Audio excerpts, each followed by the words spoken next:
Huh. See, I like things where Godzilla's actually like the good guy and he's trying to help humanity. Right.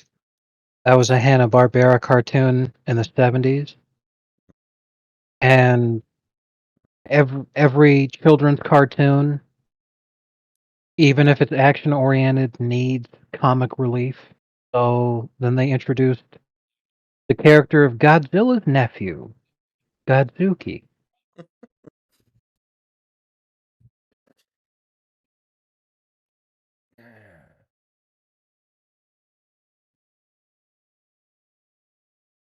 Okay, so this game is so old I might have to play with the settings a little bit.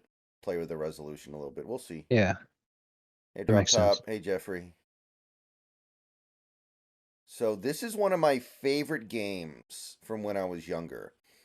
Of games that are actually like reasonably long, not just games you beat in like 20 minutes or something. I have probably beaten Max Payne more than any other game I have ever played. It's either Max Payne or Resident Evil 4, and I'm pretty sure it's Max Payne. So, this is a game that I like more than most people. It's a game that I even kind of did some speed running in at one point. So, let's see here.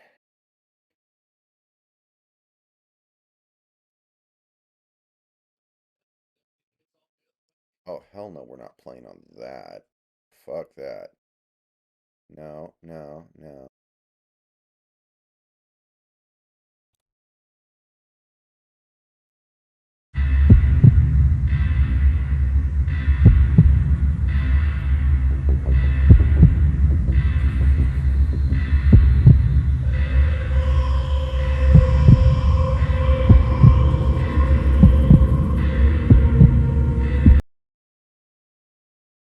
Okay. So, there we go. It nominally works. It works on some very basic level, shall we say.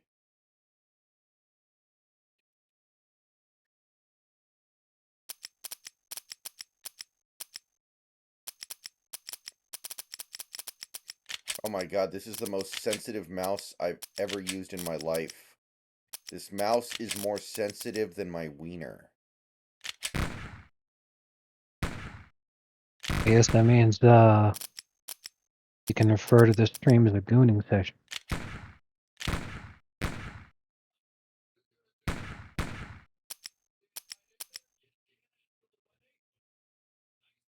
Hey! So I have not played this game in a very long time. And wow, they make me play on the easy mode first. Like, I literally cannot select any other mode. Wild. Alright. What? Man, it would suck if they made you play that. Okay, JPEG error? What the shit? Uh-oh. Hold on, guys. We're having a little bit of an issue. I don't blame you, Jeffrey. Okay, I'm gonna have to figure this out, guys. So, corrupt JPEG data. Re-download the game. That'll take 30 whole seconds.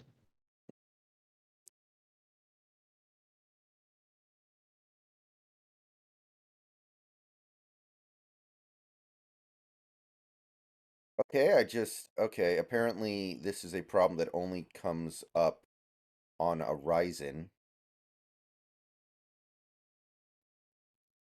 Oh, that sucks. No, I'm laughing because Foxford on his Twitter had a good post.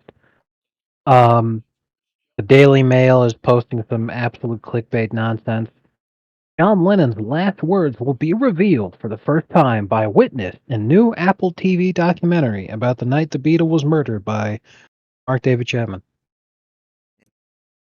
And I'm all like, do you really think that his last words would have been kept quiet for decades if they were at all significant?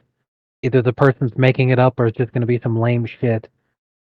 Anyway, Foxford was like, I bet his last words are, don't shoot me. I mean, I thought his last words were, "I've been shot." I thought that was a matter of public record. It's not Yeah, interesting. probably.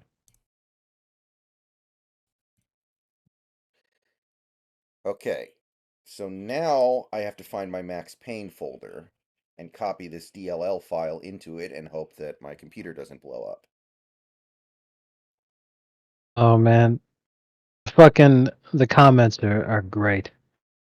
Oh, you mate, me back hurts. Well, that happened. God.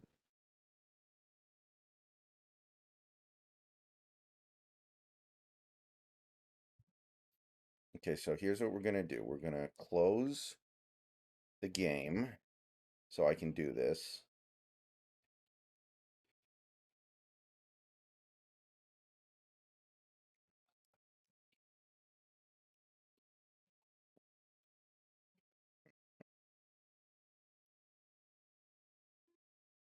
Come on, close. Turn the game off. Close the game. Why is it not listed here on things taking up CPU usage? What the hell? Maybe I just need to close Steam completely? I don't know. Oh, here we go.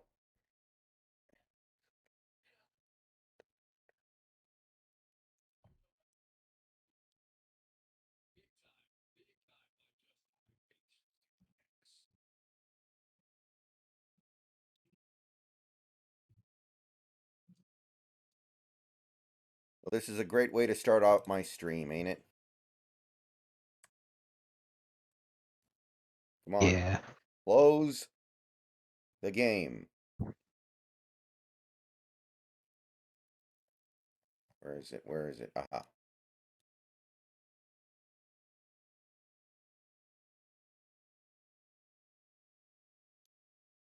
There we go. Okay, let's see if it works now.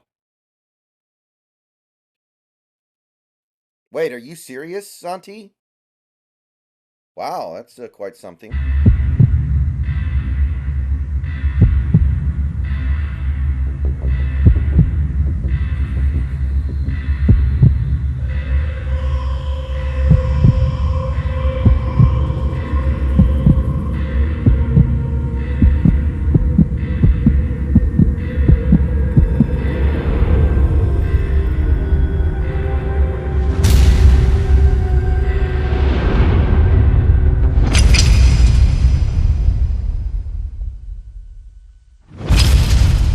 All right, can you guys see the game? Is the stream working on a fundamental level? Um. No, the stream is still your background. Okay.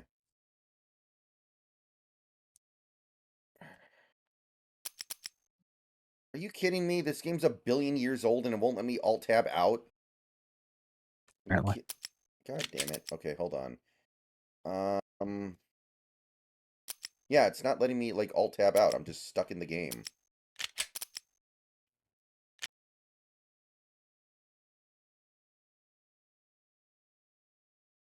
I don't know very much about Cole Phillips or Jackson Kawar, so I don't really know how to feel about that.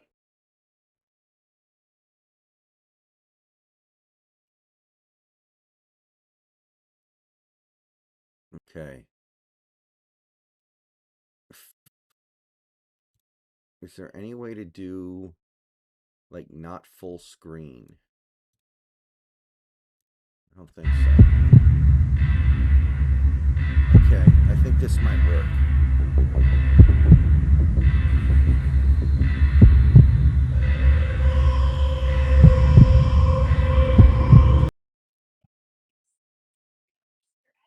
Okay, there we go. I think it should be working now, everybody. Please confirm. Um. I gotta refresh the stream. I don't know why, but it's giving. Oh my god, fucking ad. Well, See, this is I'll why it's let you nice. know in 30 seconds. See, this is why it'll be nice when I'm on Kick. Yeah.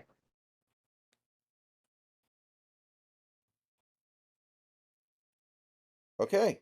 I think the game is showing up on screen. I just checked on my phone.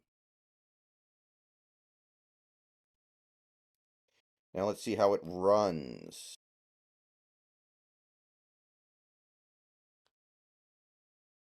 Well, anyway, looking at Twitter, people are freaking out.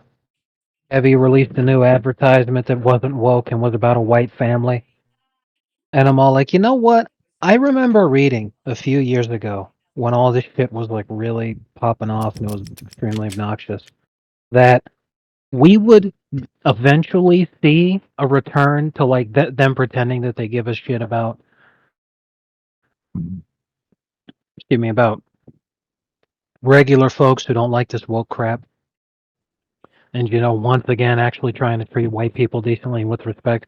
We'd see a return to that when times got really bad and they were basically on their knees begging, like, "Oh my God, please, Wait, please what the give us fuck? your money."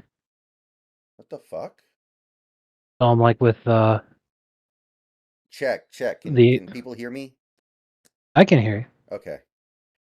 Because I can't hear the game, so this might be another setting thing, or maybe there's no sound for this part of the game. I don't know. Yeah, there's definitely supposed to be sound here. And there's sound in the menu. Watching your stream now, I do see stuff.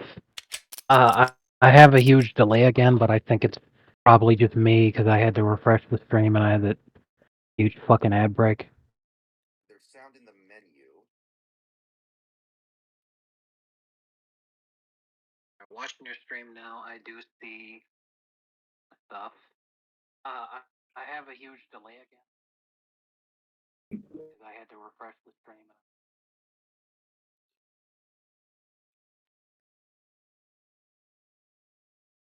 I can hear your stream in the background because I can hear myself. Yeah, okay. There's no sound in the game.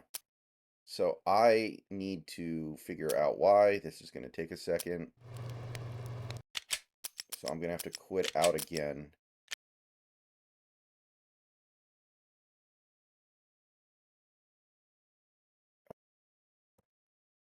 That's really strange. I hear when you're in the menu, the clicking Yeah, noise when you're I do hovering over too. different things, but the actual game itself, nothing. That is bizarre. Let's see here.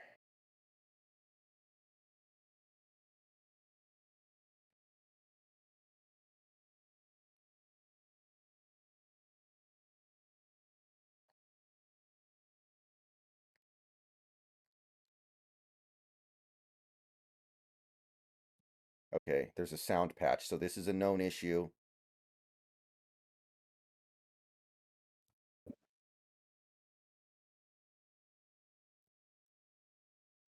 Hey, Beasting.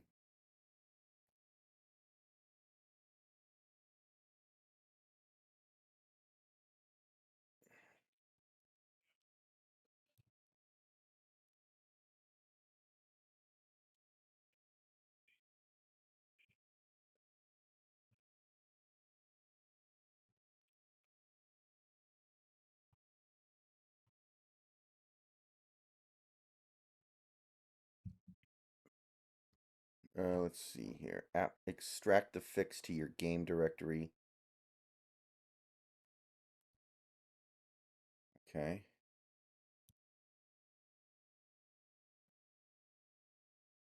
Sorry, guys. This is taking a lot longer than I wanted it to. But I'm not playing this game without sound. That's not going to happen.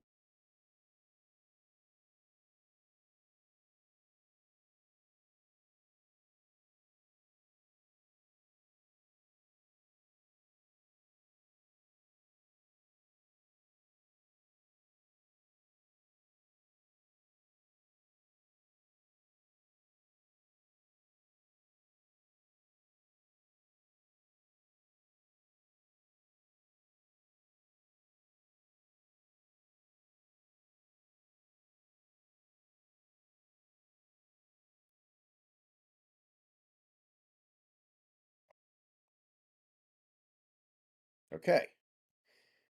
Hopefully this works.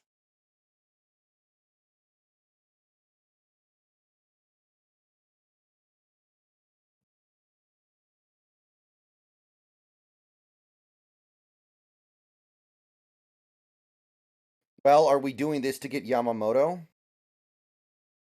I guess that's the other possibility, right?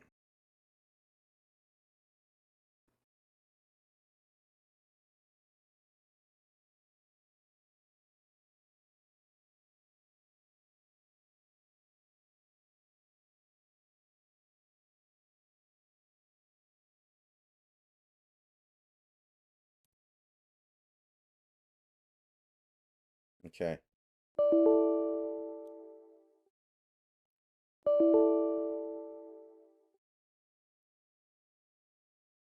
Let's see if that did anything. Okay, well, I know there's sound in the intro, though. I already knew that.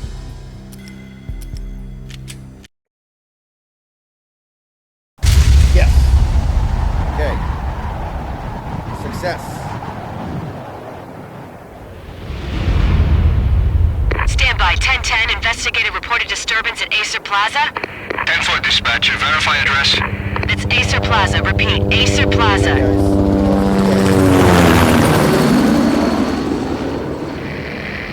Shots fired on the rooftop. An assault in progress at Acer Plaza. Repeat, an assault in progress. Someone's starting to turn back in. Okay, there we go. Yeah, on screen sound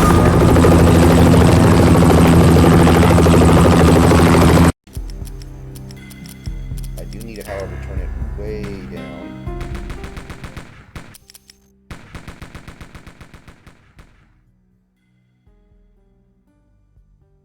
Yeah, I agree with you there. I can not hear your voice over the... Yeah. Also, for some reason, I sound like I have a lisp again. What the hell's going on? You sound fine to me. 1085 dispatcher, need additional units. Additional units now. Officer in danger. Okay, here we go. Officer in danger.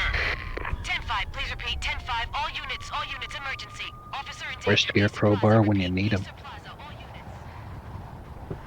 I need him here so he can tell me I'm a The sissy. final gunshot was an exclamation mark to everything that had led to this point. I released my finger from the Speaking of trigger, sissies, did you guys and see then it was over. fucking Jalen Carter crying? To make any kind of sense of it, I need to go back 3 years. I love how terrible the the night writing the is Payne in this started. game. It's so good. Whoa. I was still on the force back then. NYPD, Manhattan, Midtown North I Precinct. mean, the dialogue During the intro is so cut- fucking cheesy. So when are you coming to work for me, Right. Detective Payne? Oh, He'd make me speaking work of which, undercover in I don't some know if hellhole. you pay Sorry, attention at Alex. all, but Should because the you're a baby Max come Payne first? fan, since the So, guys who do Alan why Wake, last it's the smoke? same studio and all Yeah, this, for the baby. That's they you, did, Max, a regular Boy Scout. See, teasers Alex. for not just Still up for the poker Max Thursday Payne night, right? remasters taking that they're candy doing, from a but also baby. for Max Payne 4. Life was good. The sun setting on a sweet summer's In day. terms of, Smell of freshly mowed lawns. yeah, sounds in terms of children in playing. Alan Wake 2, A they house were across the talking river on about the it. Jersey side. I forget the Beautiful guy's wife name, and a but the baby actor girl. that they have The American serving dream as come the true. model for Max Payne himself. Not the guy who does Honey, the I'm voice, but home. just the face of Max Payne. But dreams have a nasty They had habit of him going bad show up when you're a not ton looking. in various cutscenes. The Plus, sun went down with they use practiced his exact bravado. same model as Twilight crawled across the sky, an important laden with character in foreboding. Alan Wake 2. So just like every time he shows up on screen, they make some kind of Max Payne reference. Michelle, honey, anybody home? I didn't like the way the show started. But they'd given me the best seat in the house, front row center. I don't God know about damn. anybody else. The Stream's stream's on a super huge laggy ass for me. delay. Yeah. Stream's super laggy for me, very delayed. I have no idea what's happening. Alright, well, I just got to the part where you actually start controlling Max. When I was younger, Nice. I remember playing this game. And, I always tried to, like, do this level as fast as possible to see if it was possible to save my wife and kid. What the hell? Nice.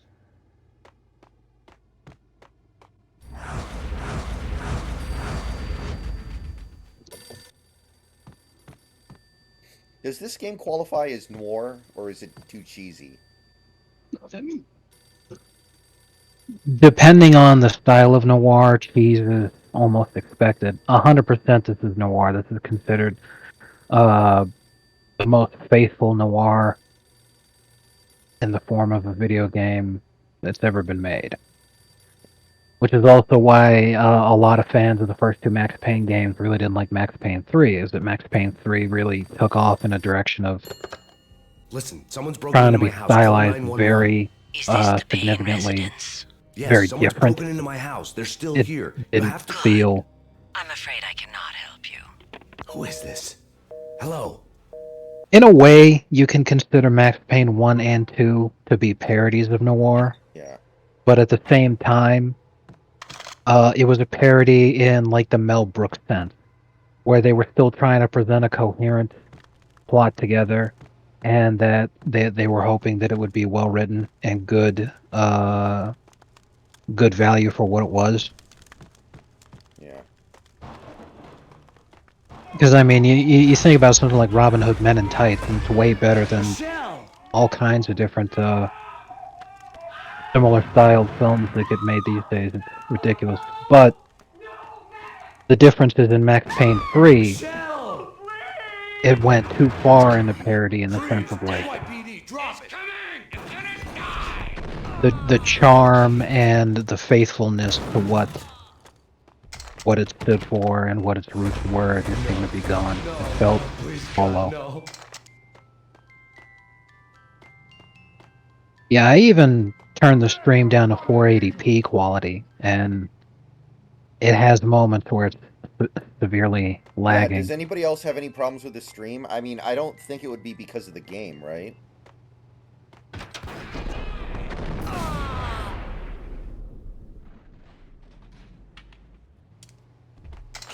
No, God, no, please, Michelle. Oh, I baby. wonder if it's the game or if it's just my internet's not behaving right now.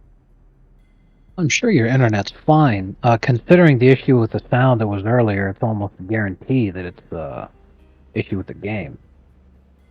My guess is you use OBS for your streaming, right? Yes. No! Something tells me that the game and OBS are not That was cooperating 3 years ago. pleasantly. Everything ripped apart in a New York minute. The killer junkies had been high on a previously unknown designer drug, Valkyr, V. After the funeral, I told Alex I'd be transferring to the DEA. It took us 3 long years to get a break in the Valkyr case. Then, finally, 2 Fuck months me, I ago, typed that guy like a dropping minute tipped us ago. off It shows Jack up on the Lupino, chat a mob boss in the feed in Punchinello the crime stream. family, Good was lord. trafficking. I went undercover, infiltrated the worst mafia family in New York. Yeah, I'm pulled it up on my phone, and there's definitely a problem here. I came in from the cold and the dark. Outside the city was a cruel monster. I've been slowly working my way from the small time to the big fish, trying to get to the source of the drug. Alex and BB were my only contacts in the DEA, the only ones in this decrepit city who knew I was down here. BB here. Something urgent has come up with Jack Lupino. You need to meet with Alex immediately at the Roscoe Street station. I hadn't had I remember the face-to-face first with time I Alex played since this I'd gone game, undercover. Outside, the something mercury was happened to falling turn me off fast. it for It was years. It colder was than the years devil's until I heart, finally raining came back ice to it. pitchforks as if the heavens were ready to Because fall. way back in the day, Everyone was running for shelter like there was no tomorrow. when you It didn't get played any the better when I got to introductory the level, subway. The feeling hit me like a it point-blank also shot included straight in like face. the Something was flashback not right scene about this. that Max is experiencing, where you know, he's My running through the Beretta long stirred nervously hallways under my while he coat, hears but his the train wife doors and had baby already shut crying behind me, Yeah. and screaming. and I was in for the ride. They put that at the very Roscoe beginning Street of the Station. game, way back And in the day, Alex. and it was that Oh, being your thanks. introduction to the game really killed the pacing. Okay, the audio's totally fine. The station was drenched in gloom. Alex was a ghost, getting, nowhere like, to be no seen. frames I'd have to whatsoever. look for him. Huh.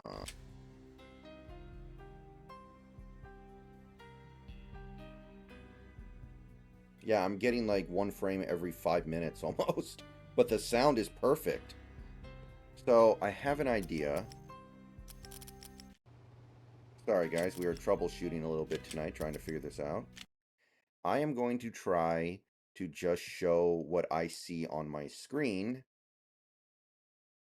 instead of the game. Just go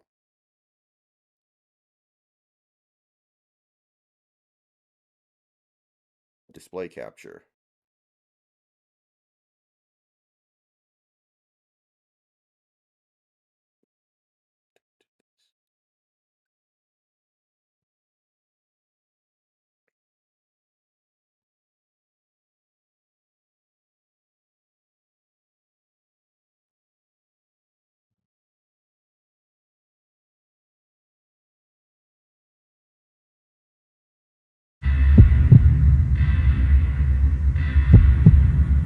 Okay, you're gonna have to help me, Snacks, on whether or not this is any better. Yeah.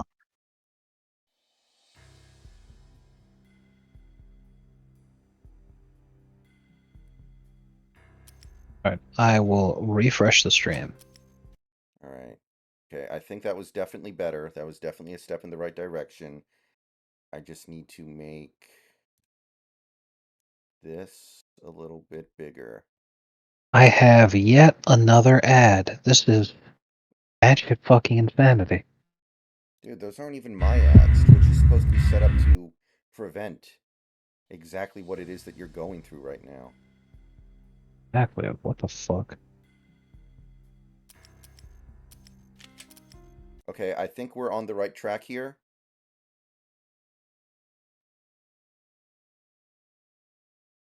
We have the right idea. Instead of just your little background thing, your desktop is shown with icons. Yes, that is what I'm trying to do. Instead of just showing the game, I'm showing my whole desktop as I see it. And maybe... Right.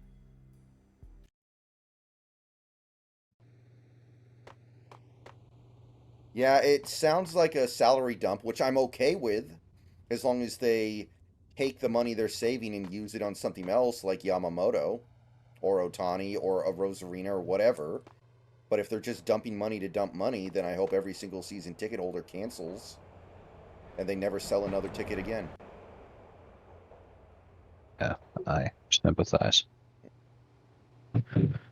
The gate was locked. Alex wouldn't have said Things the are meeting looking had good closed so station. far. There isn't any Something was lag. off. Okay, so I'm right now running laps in the subway. Let me know when the stream catches up to that point. Right now on the stream, you're talking about the salary dump. Okay. So that means everything's good. That was the problem then, because that was just like a few seconds ago. Yeah. So you see me running laps in the subway and we're getting full frames? Yes. And Okay. you just said season ticket holder. There goes the train. Beautiful. Thank you. Death was in the air at Roscoe Street. I'll say I'd have to this. find Alex You and fast. I, our voices are now much louder than the game. It's a little hard to hear the game over our voices. Oh, I can easily fix that then. There we go. But other than that, everything else is good. Oh.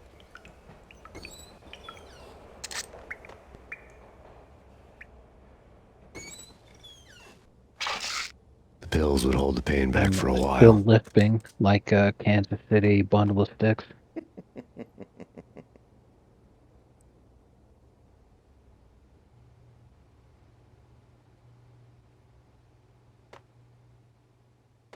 Remember me and my brother doing a lot of like jump back bullet time maneuvers next to a toilet so it looked like Max Payne was taking a shit while in the middle of a heated gunfight? That was a lot of fun. Pretty good.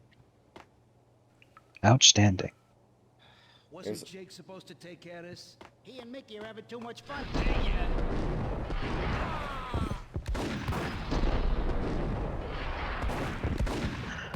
For those of you watching who are too young to remember when Max Payne came out, it was really extraordinary because while the movie The Matrix came out before this game did, no one tried to put any of the slowed down kind of stuff in a game before. Max Payne was the first game that tried something like that. Yeah.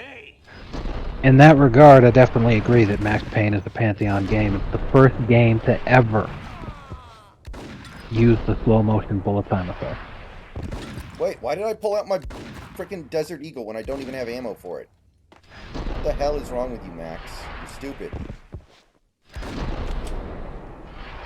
And why is he not reloading? Okay, there we go. Maybe your keybind of reloading was actually switch weapons or something. I'm sure your keybinds are all fucked up compared to muscle memory of what industry standard is now. That's actually a really good point.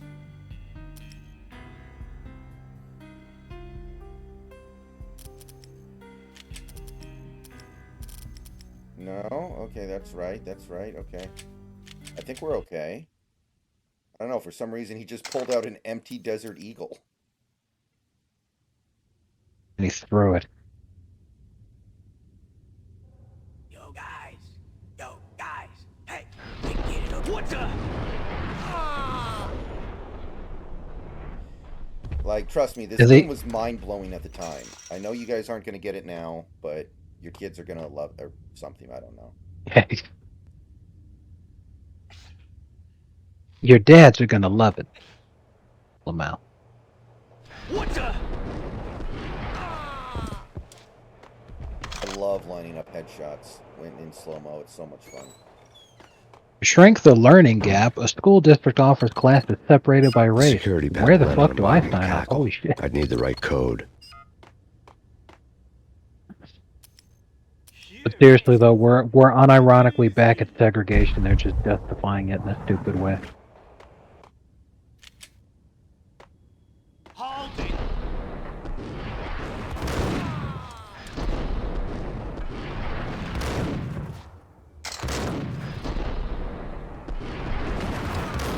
Oh. Alright, so that's basically the gameplay loop. I used to be really good at this, but it's been a while. And also, this game does use quick save. So, we are going to have to remember to quick save quite frequently.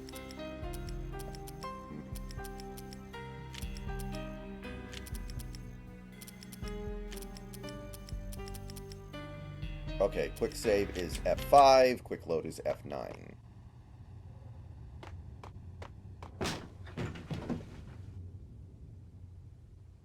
That's fucking nice. White woman on Twitter Death was in the air at post Roscoe Street. pregnancy I'd have to pictures find Alex fast. in Twitter thread talking about building a traditional family. And says she will only allow racists to hold her baby. To hold my baby, you have to be a racist. And I'm like, oh, The pills would hold the pain back for a while. it's a lucky guy right there. Living the dream. Wasn't Jake supposed to take Also, care of yeah, crazy to think about when you brought up the escape menu just now. The World Trade Center in the background. Oh yeah, I think didn't that makes notice that. I think that makes this Norm Macdonald's favorite game. Oh, when you switch weapons, you have to click to actually pull it out. Dead, all right. Hey, yo.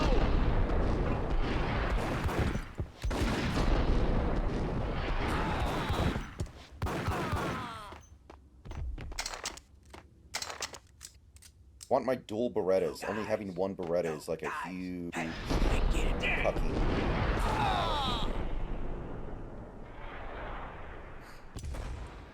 Yeah, I even like the shitty graphics in this game. Even at the time, these graphics with like the facial expressions was like really fucking weird. But it added to it. It made it better. Right. It was distinctive.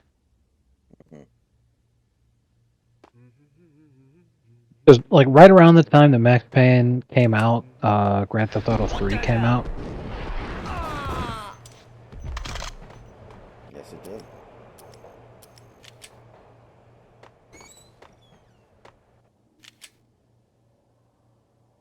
No way. Come on. Yeah, Max Payne was a much more advanced game than Grand Theft Auto. Well, like, in Grand Theft Auto, the shooting mechanics are honestly really, like, basic. You hold down a button to aim your gun at the nearest target, then you hold down another button to shoot. It doesn't really take any skill. It's just like, hold down two buttons. This game, you actually have to aim. You know? Right. Shit, I remember fucking San Andreas. The whole thing was the auto aim. Yeah, Hmm. Yeah, they didn't did. have to aim at all. When Yeah. you push the aiming button, it would just lock on to whoever was closest. Then you could push the directional buttons to switch targets. But it just aimed directly at some guy. I'm like, my god. Oh shit! I forgot you just saved Why this dude. That's why GTA 4 was What's so going on wild. here? A Is massacre. These armed thugs just appeared from nowhere. We need to get actually help. brought I up can an make the call aiming from the ridicule. control room 1 floor up. Can you take me there? Sure. Sounds good. Follow me. I think. Actually, it's been so long since I played GTA 4, I can't even remember. Maybe Yeah, it had the exact same system. no, GTA 4 you aimed. Okay.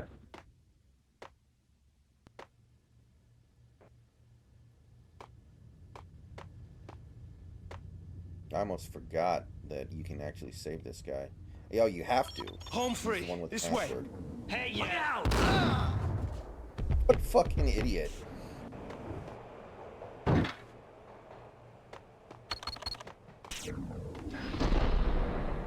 Where'd he go?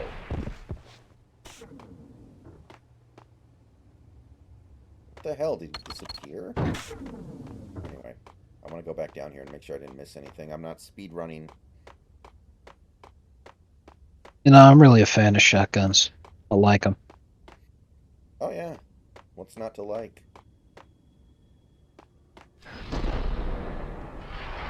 Oh yeah, that's right. The shift button makes you do a bullet time jump. So there's no sprint. Ain't exactly keeping low profile. The riskiest high 7, huh? But what the hell? Max face plants in the coffee table. Needs dental appointment.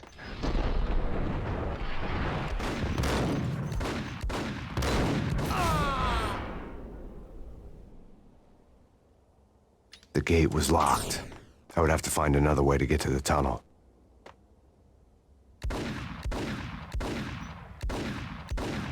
Yes, I did. I knew that was a thing that could be done.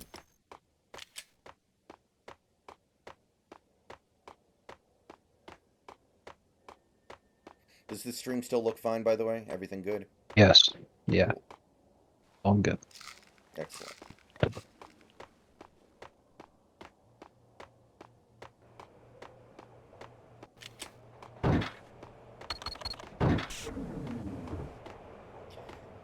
Yeah.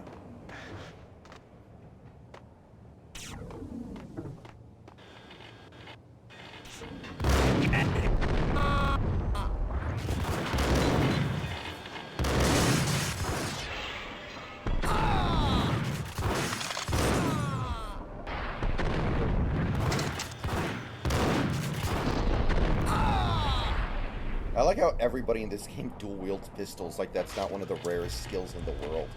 To be able to accurately wield double pistols. Seriously, because when you're not ambidextrous, when you use your offhand for anything, it's exceptionally difficult. But especially for trying to accurately and effectively fire a weapon, it's ugh.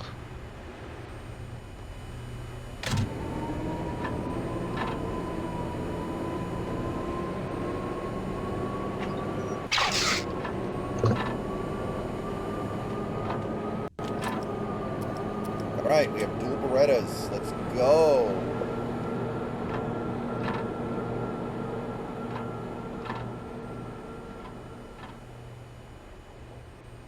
Mahomes goes deep. Oh, that's got to be a flag. Dude, he was all over his ass. Wow, these referees are incompetent. They actually screwed the Chiefs. Don't they know? Didn't they get the memo that Taylor Swift is at this game? You The please, train lit up like a Christmas please tree. let the Power was Packers back on. win.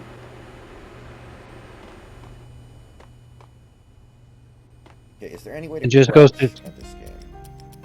Just goes to show yet again, if that Dolphins Chiefs game was in Miami, we would have won easily.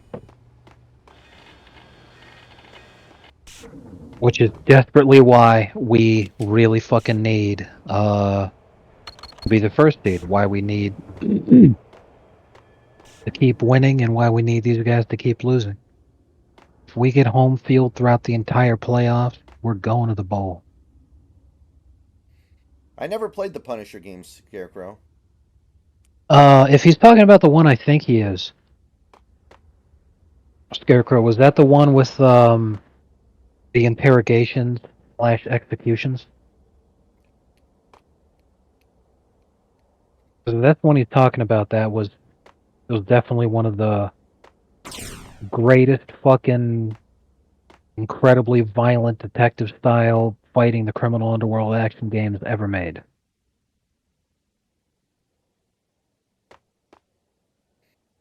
Was it a console only game? Was it like Xbox only? I sure hope not. Matter of fact, I'm gonna fucking look for it. See if it's on Steam. If it is, I'll buy that shit right now so I can play it.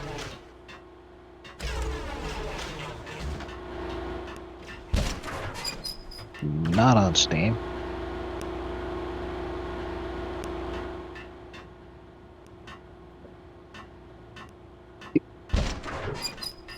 Yeah, 2005 game for Microsoft Windows, PS2, and Xbox.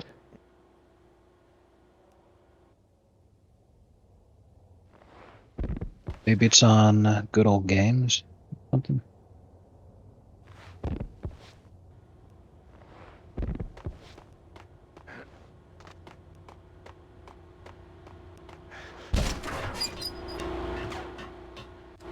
Oh, here we go.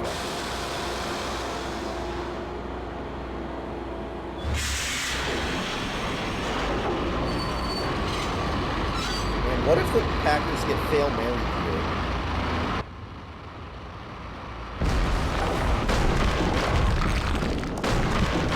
So much for being subtle.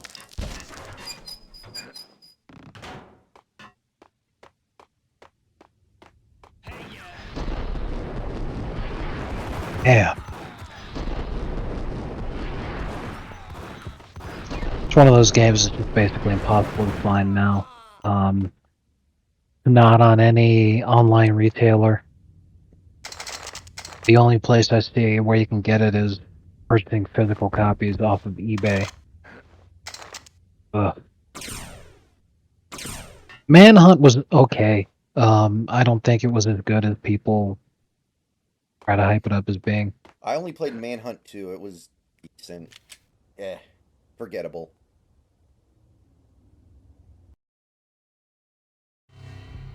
The rusty door led to an abandoned part of the station, closed off since the early 40s. Something big was going down at Roscoe Street. Maybe that's why Alex had wanted to meet me here. Maybe not. One way or the other, I was gonna find out. I'm convinced all the dialogue in this game was written by an 11-year-old, and I love it. God damn. 2005 Punisher game for PC on eBay for $135. Yeah, this nerd shit that we used to go through when we were little kids really became worth something. You just had to give it a long enough period of time. Seriously.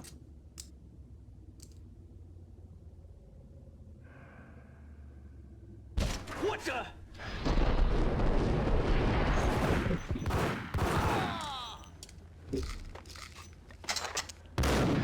Oh, shit.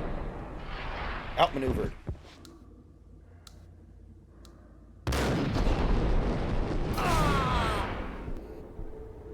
Mahomes stinks. Mahomes smells his own farts. Exactly. Alright, I'm watching the fourth down play right now. Mahomes lobs it to the end zone. Wow, that actually had a chance. Not bad. Alright, Packers win, and the Seahawks are even more fucked than they were 2 minutes ago. Exactly. And they were plenty fucked already. But it's okay, guys. You're more than welcome on the Dolphins bandwagon, and we are currently the #1 seed in the AFC. Woo! The Jaguars lose tomorrow, which there's every possibility that could happen. We are the first seed for a whole week. Let's fucking go.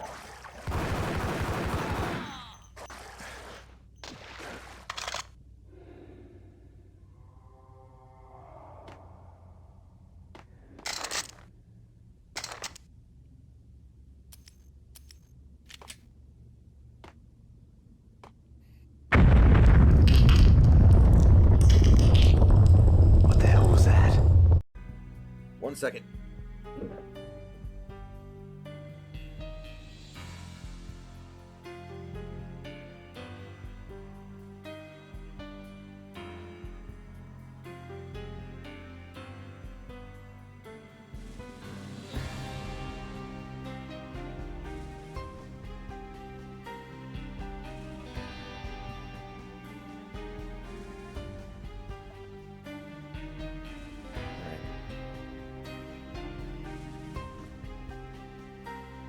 Alright.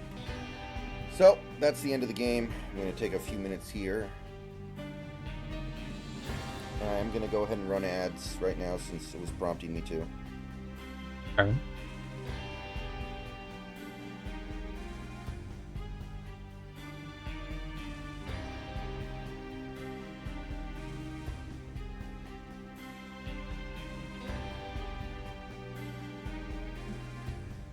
You know, I gotta say, I agree with this.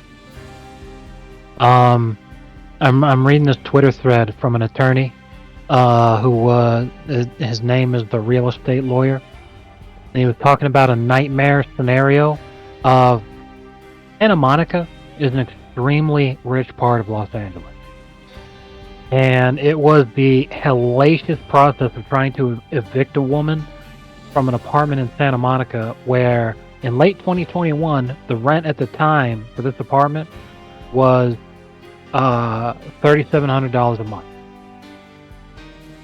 The market rate was about $5,500 a month, so this lady was definitely getting a deal. But she just straight up didn't pay any fucking rent all throughout COVID. So late 2021 is when finally it's time to try to go through the eviction process to get her taken out. And it wasn't until March of this year that it actually fucking succeeded, that the case was completed. The only reason he's talking about it now is because there was a subsequent appeal during which they weren't allowed to discuss the case, but it was only recently settled. Okay. And, you know, just a hellacious process, and especially one of the richest parts of LA, to just not be receiving any rent at all in like $5,500 a month market rate apartment is nuts. But this is what I said I agree with, is that this lady had been evicted 4 times in the last 12 years from various different apartments, and some guy in the comments, he said there should be some type of eviction database so that you cross-reference people for this kind of thing, because there's not. And I'm all like, I 100% agree with that, because they do a background check already anyway. I mean, think about it. Like, what the hell's the point of having a credit score if you don't also have like a way to check if someone's been evicted before? Because if someone's been evicted 4 times, even if it's in the last 12 years, it doesn't matter if it's in the last 12 years, the last 12 months, last 12 whatever. Who the fuck cares? You've been evicted 4 times in your life. Hey, I'm renting to you. Especially not when the market rate for the apartment is $5,500 a month.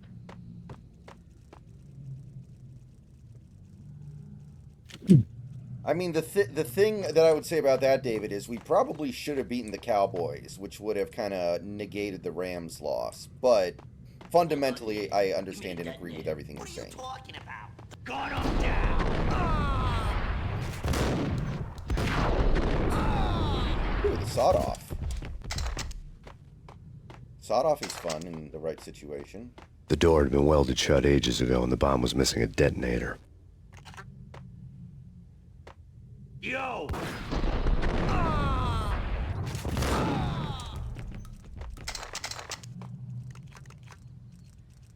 Man, this game takes me back. Okay, fellas, the police are on their way. New York's gun him down!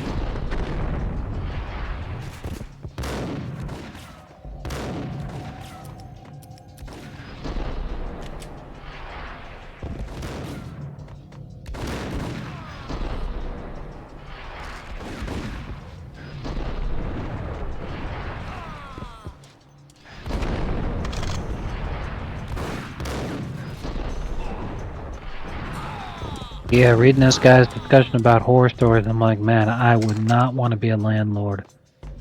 Because while I couldn't imagine anything more pleasurable than evicting a single mother, having to deal with all the rest of the shit just seems miserable.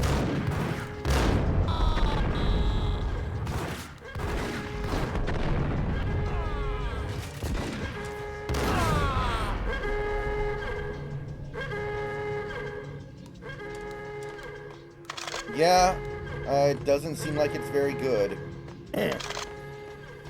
Gotta admit, doesn't seem like we made out well here. So now the Robinson Cano trade has been basically completely wiped out. It's completely irrelevant.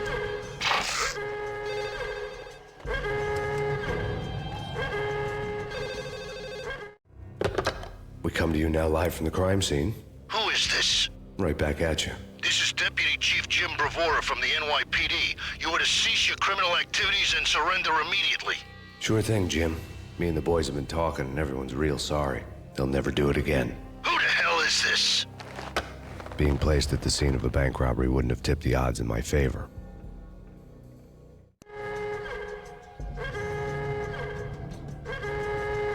That's not why this happened, R. Malky.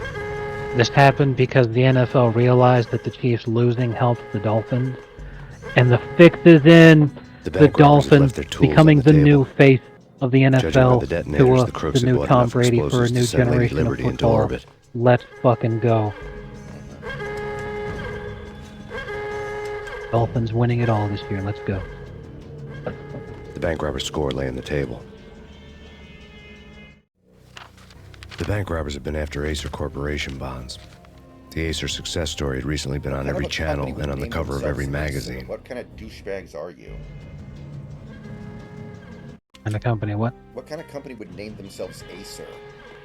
Like the Angels, you know, A-E-S-I-R? Like, that is so douchey. Oh. Yeah, and that goes back to what you were saying about the writing, is like, it seems awful now, but you do have to remember the state that video games were in back in 2001. It was a completely different environment and culture, you know? Yeah, but it's so obviously parody. It's not like I dislike it, of course. In fact, it's kind of like a movie like Independence Day. The fact that it's stupid it also kind of makes you like it. You know? Right. And that's what I was saying about it being a parody of noir, but being like a Mel Brooks parody kind of thing. Because a company calling themselves Ace here is a lot like, hey, that's the same number I use on my luggage. Kind of shit, you know? Hold it! Max! Jesus, you almost gave me a heart attack! I nearly shot you! Alex, I'm glad to see you. What the hell's going on? There are more corpses here than at the city morgue! It's an armed robbery. A tunnel job straight to the Roscoe Bank vault through the old station wall. Is this why? This is Lupino's gig? This is Lupino's doing? Lupino's men? Really? You sure know how to pick a place? Can you get through? No, it's locked. We gotta get out of here. If it's Lupino, it's... Alex? Alex! There was nothing I could do. He was dead. I could tell by the empty, accusing stare of his eyes. I heard the Max Payne movie sucked, but I never saw it.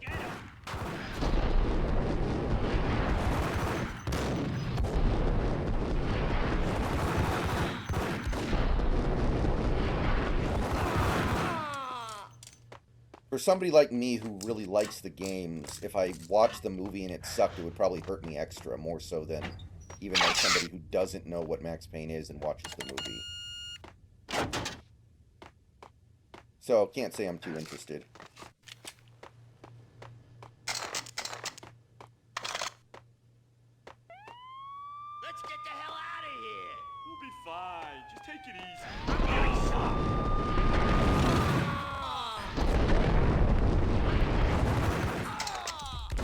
Marky Mark played the lead role. Oh, and Mila Kunis was in there too. Yes, she was.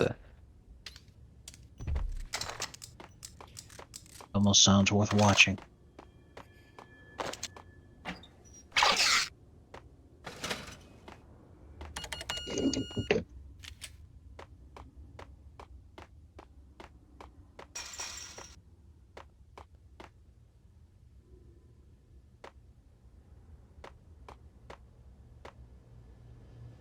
think that what would really help out the Seahawks franchise right now, and I'm being completely serious when I say this, the Seattle-based media for the Seahawks could genuinely just bully Pete Carroll.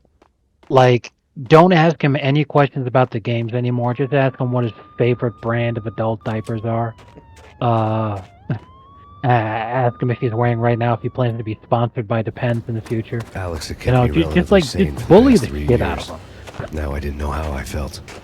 Somehow he had stumbled upon something big and ended up stepping on Jack Lupino's toes. That's the key.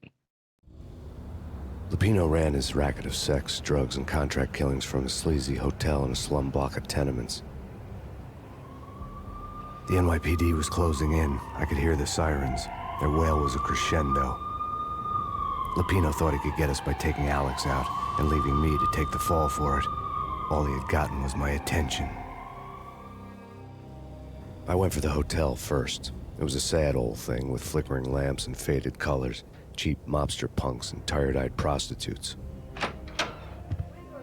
I walked straight in, playing at Bogart, like I'd done 100 times before. The place was run by a couple of murdering mobsters with shark smiles. The Finito brothers. Ladies and gentlemen, it's the pain in the butt. Pain to the max. I love You're these killing fucking me. guys. Did you make that up yourselves, or you get some wino downstairs to come up with it? Don't answer that. A rhetorical question. I got something for the boss. Lupino around? That kind of depends on who's asking. A friend or a junk squad plan. Don't answer. It's one of them, how do you put it, rhetorical questions. Lupino ain't here, but he says bye. Lupino wasn't in his cheap hotel. Instead, I ran into the Finito brothers. My cover had been blown. The door slammed shut behind me. And then I was dodging bullets like raindrops. See, look at this. Look how many viewers I have right now. When I play more obscure games like this that are still relatively popular, I get more people. It's really interesting. Absolutely.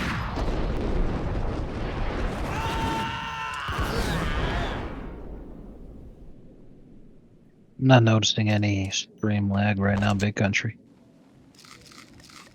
A letter on the desk caught my eye. Bosses! Everything all right? Bosses! Joey! Virgilio! I had met Lupino only once. The gangster ran all his rackets through his right-hand man, Vinny Gagniti. Gagniti was a high-strung whiner on the verge of breaking apart, like an overamped Energizer bunny. He had the brains to run the business, but he lacked the balls, always falling short, taking his frustration out on underage addicts and call girls. The V deal goes down at your hotel. Jack's exact words, quote, Vinny, you're in charge of this one, unquote. Rico Muerte's coming to see it through. Anything goes wrong and everybody's gonna get dead. Goes double for you. Treat this guy real good. Anything he wants, you give him. Don't screw this up or you're finito, War finitos. satire is Rorschach. A V deal meant added security, locked doors, and lots of nervous thugs with itchy trigger fingers. I'd seen nothing coming in, but that didn't mean it hadn't been there. Rico Muerte was a regular Kaiser Soze. What's really funny with Story told to Rorschach keep the is apes in that line. Alex what's his 313. face? The Finitos had scribbled Fucking Muerte's lunatic room who wrote number it. on the Check. note's margin. Who is he? They're not answering. Call the others. Tell them to come quick. Alan Moore. There we go. That's what I meant. Alan Moore is batshit insane, and is definitely a George Carlin type boomer, where he, you know, he doesn't want to adapt to anything. He still thinks it's the '60s, and he's making Getting out was not going to big, be powerful easy. statements The staircase by, was you know, locked and fighting the the elevator man, had but been he busted thinks for the a man decade is or more. all those people who died decades ago. Yeah, like. But have you ever seen like Twitter posts from people talking about George Carlin, like saying if George Carlin was still alive today, he would be one of the biggest shells for the vaccine? yeah, 100%. And Alan Moore, he it's really funny because he gets upset at how popular some of his stuff is when he didn't want it to be popular. Because he's constantly thinking like, oh, people, they don't get the point. They don't understand what I was trying to do there. Like, Rorschach's a very popular character, and a lot of people like agree with his take, and they view him as being a tragic hero. And he's like, that's not what it's supposed to be at all. You're supposed to hate Rorschach. He's supposed to be a guy that you don't like. And he gets his just comeuppance at the end of the book. It's like, how the fuck could you have written that whole fucking thing and then miss the point that badly? Like, when you create art, you put it out into the universe, and you've lost control over it. You don't really get to say what it means to other people. However, you definitely have the ability to talk about what you intended, but you don't have the ability to tell people you're only supposed to enjoy it the way that I intended you to enjoy it. Yeah. That is such a bad take. Like, Rorschach, all he's about is trying to expose the truth, right? He's just Right. wants everyone to see the world for what it really is from his perspective, which is, in many cases, we see the correct perspective. Like, that is a bizarre take. I'm trying to figure that one out, and I can't. And it's because Alan Moore's a very bizarre man. Like, he's sort of like the comic book Stephen King, in the sense that Stephen King hates the film adaptation of his books when they were popular, but he loved them when they weren't. What the hell? It's fucking wild. I think it's just one of those things that comes with, you know, being a literal hippie boomer, where, you know, regardless of what you may have been when you were young and what you think your worldview is and all this kind of shit, you're still a boomer. And boomer's gonna boom. That's about it. Lords and ladies. Lady Amelia, Marquis Valentine asks for an audience. Thank you, Lawrence. Are people talking about Rome, though? I don't know. I remember Lords and Ladies. That shit was great.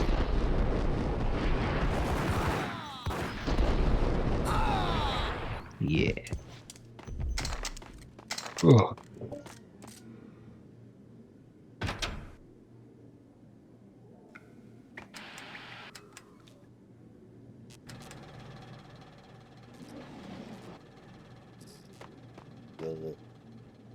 The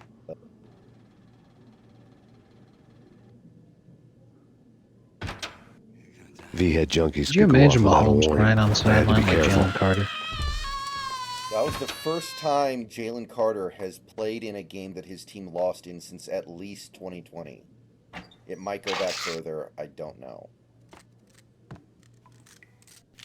That's why I don't understand why he's sitting there crying. It's like, dude, you went on like one of the biggest streaks in professional sports history. Like, just the hell you crying for?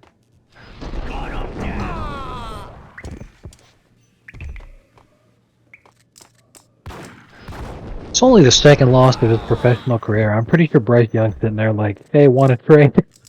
Yeah, and the first loss he was injured for. He wasn't even playing. Exactly.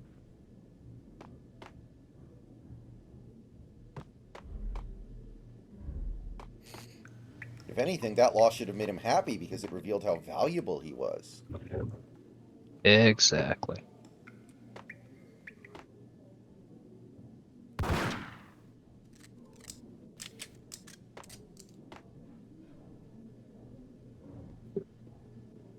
Piece of crap! There! God, I need to start getting more headshots. These guys don't die. They shoot them in the body fast enough. Stun locking them works pretty good too, though. Can I take V? Oh, I can't take any V. Tonight, the city's fight against the nightmare drug Valkyr took a turn for the worse as DEA Special Agent Alex Balder was found brutally slain at the Roscoe Street subway station. A suspect was seen leaving the site only moments after the shots had been fired, and the NYPD is currently in pursuit of Max Payne, a repeated felon believed to be armed and extremely dangerous. And now the weather. The worst winter storm in recorded history continues to pound the city. The worst winter storm in recorded history.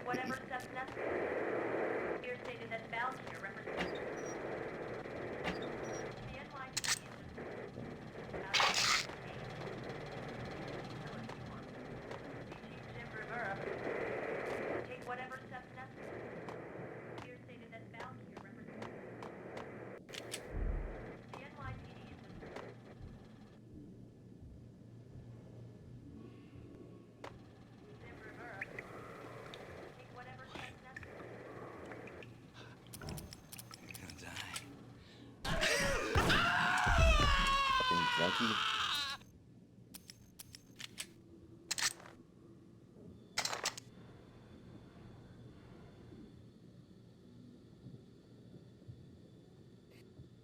I've talked about him a lot this year, David. He is definitely the second best tight end in football, in college football, but I don't think he's a first rounder anymore. I think he's close though, so you know, he's a nice player. Yeah, the headshots are very. Oh shit! The headshots are crucial.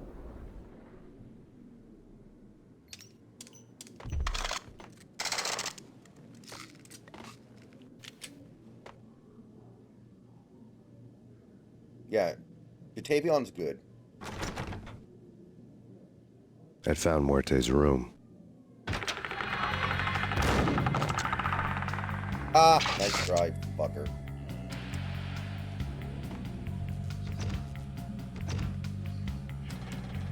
Muerte had received a letter. Our investigation had turned up nothing to link Angelo Punchinello, the head of the Punchinello family, to Valkyr. That's a hell of a All name, tracks had ended with Jack Lupino. The letter in Muerte's room was signed by the Don himself. It was the first hint that the Kingpin knew what was brewing inside his syndicate. The trouble you got into after the Chicago screw-up. The Punchinello family bailed you out. You have been waiting for a chance to pay us back. One of our trusted boys has a monkey the size of King Kong on his back. We need your special skills for backup on a major deal. Collecting evidence had gotten old a few hundred bullets back. I was already so far past the point of no return, I couldn't even remember what it looked like when I had passed it. Big country, I don't think it should be controversial. It's clearly the right thing to do. Like, yeah, it sucks for Florida State, but who wants to see that? Nobody wants to see that. Next time, schedule a better opponents, and maybe you would have gotten away with it. That's bad. That's bad. You think? Whack the sucker! Alright, just added a new emoji to the server. Oh, who is it? Titan posted a Pepe holding up a sign that says "Hoes mad," so I did that one. What the hell? Dude, this guy missed me with a shotgun point blank. Dude, you suck. Nice. You suck a fat one, dude.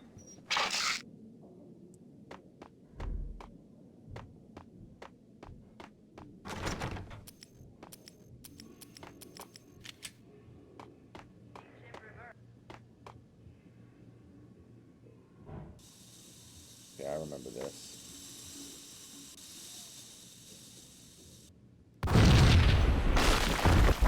Yo! Told you. God damn. I thought it was a bomb for sure. Nah, the Russian wouldn't dare. This has been waiting. Hold it!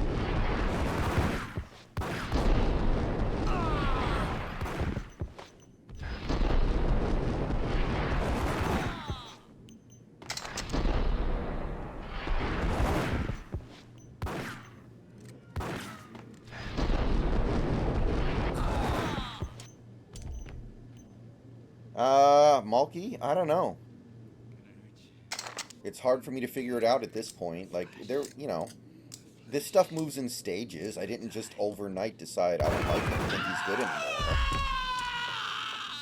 But now I'm kind of at the point where, like, how many years in a row can you be okay with his defense not being good? The hooker had left her diary on the table. Yeah, it's definitely a problem that Pete doesn't adjust, and it kind of makes a lot of sense. Think about the last few Seahawks seasons, and what have they been? Early, really good start, The diary and belonged then to a hooker flaming named out Candy Dawn, roughly right who about made a now, vice cop blush. and Had talks fizzling with out the near the end of the mystery hag over season. the phone again. Sent to the latest It's one-eyed happened so Alfred many tape. times, you know, As you long can't as the call it hag a keeps paying for coincidence the of any tapes, kind. the old man could come And you definitely got to look at it for and all I realize care. this She had comes a nice down to sideline, teams are making making secret adjustments X-rated against flicks the of her clients Seahawks, and selling them to the and the highest bidder. Seahawks are not making They would adjustments get to her the way that they killed play. if her V-fix for They the just day do the didn't do it same first. shit every single game, game after game, and then Pete fucking sits there stunned, like, "Oh my god, I." It gets old. I don't understand. Right. You know, and if he's gonna go full boomer and just not ever want to change up what he's doing, you know, there's no reason to keep him. No, wait. You go get him. You go and get him.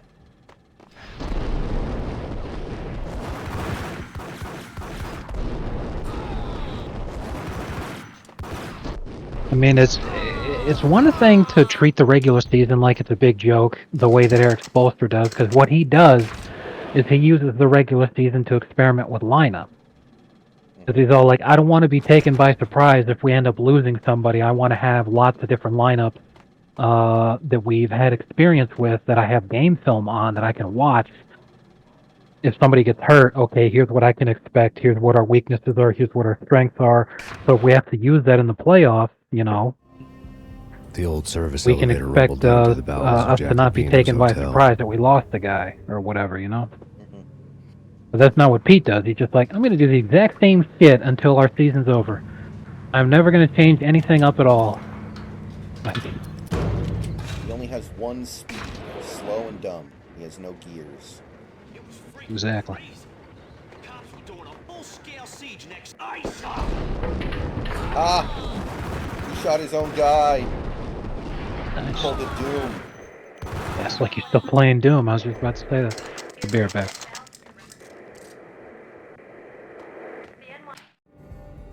A winter storm warning is in effect in the whole tri-state area, as both freezing rain and heavy snowfall continue.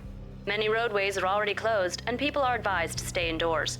The severe blizzard has ravaged New York for 3 days now, with no end in sight. We'd been snowed from the start in the Valkyr case. The forecast said there was plenty more where that had come from. But the snowbound city was on my side. Less chance of innocent bystanders getting caught in the crossfire.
Yeah, I agree, Stanny, and that's why I said that I think Seattle sports media needs to just bully the shit out of Pete. Exactly. The media here is very soft, though. They don't do that stuff. This media is very soft. They're Oh, that explains a lot. boys.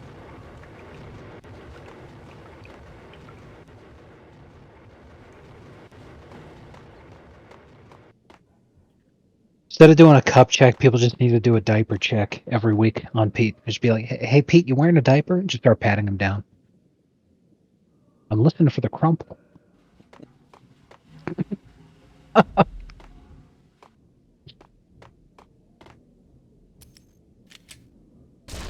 Ah. You do it. Hold it.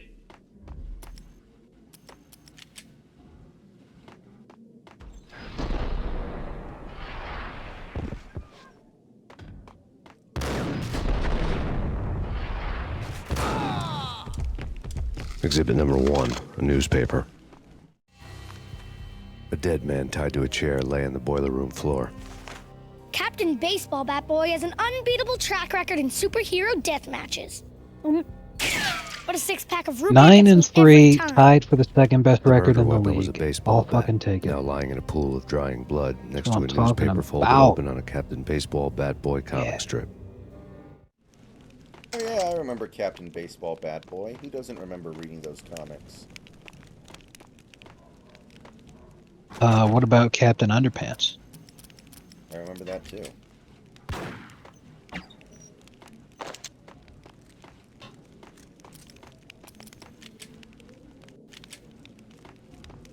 Take vampire movies. Why are they always set in L.A. or Mexico? Gun 'em down! Needs to do a live action Captain Underpants where the lead role is played by Boogie. You know what? I hope they do an interview with that shaman after the fact, and he's like, "Oh yeah, I just gave him a portobello mushroom." That would be so funny. Yeah, I wasn't gonna waste real psychedelics on him. I just gave him a portobello mushroom, and then everything he did after that was like, when the emperor has no clothes, you know? Like the fucking teenagers who act drunk after they drink the non-alcoholic beer. Chill with the guns. Trust me, you I mean, not that I have any experience in this area. I find it very hard to believe that something you can ingest can rearrange your brain to that degree. Gentlemen, let's do business. I have not taken psychedelics myself, but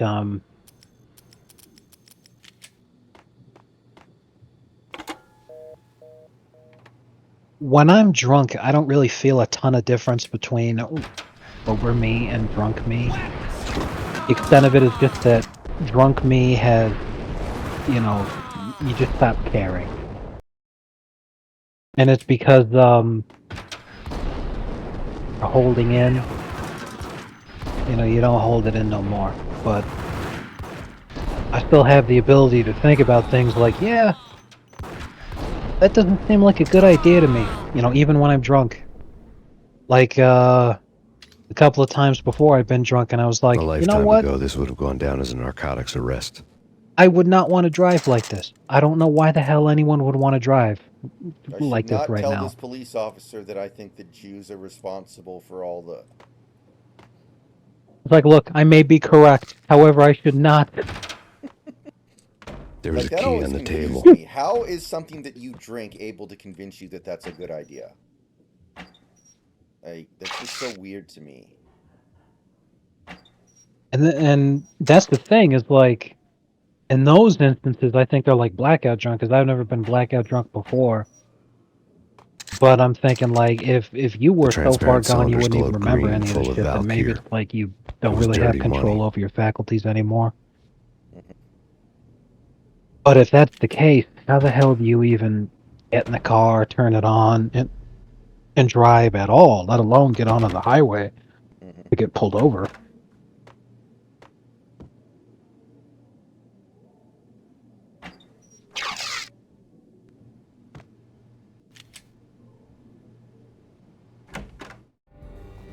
Two mad dog killers, ready to murder each other.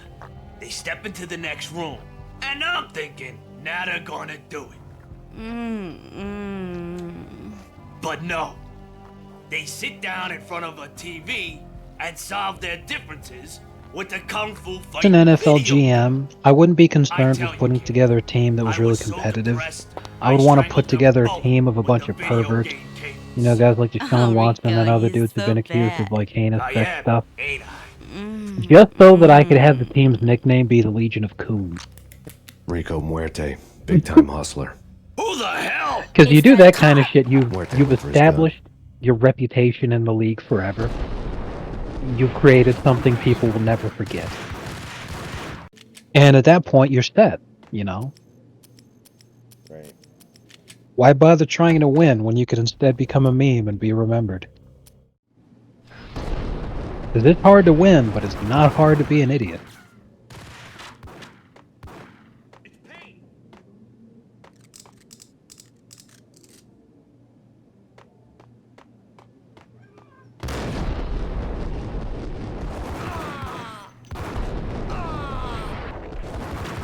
Oh, the hooker pulls out a gun too? Oh my god! Freaking bulletproof. This hooker is Wonder Woman.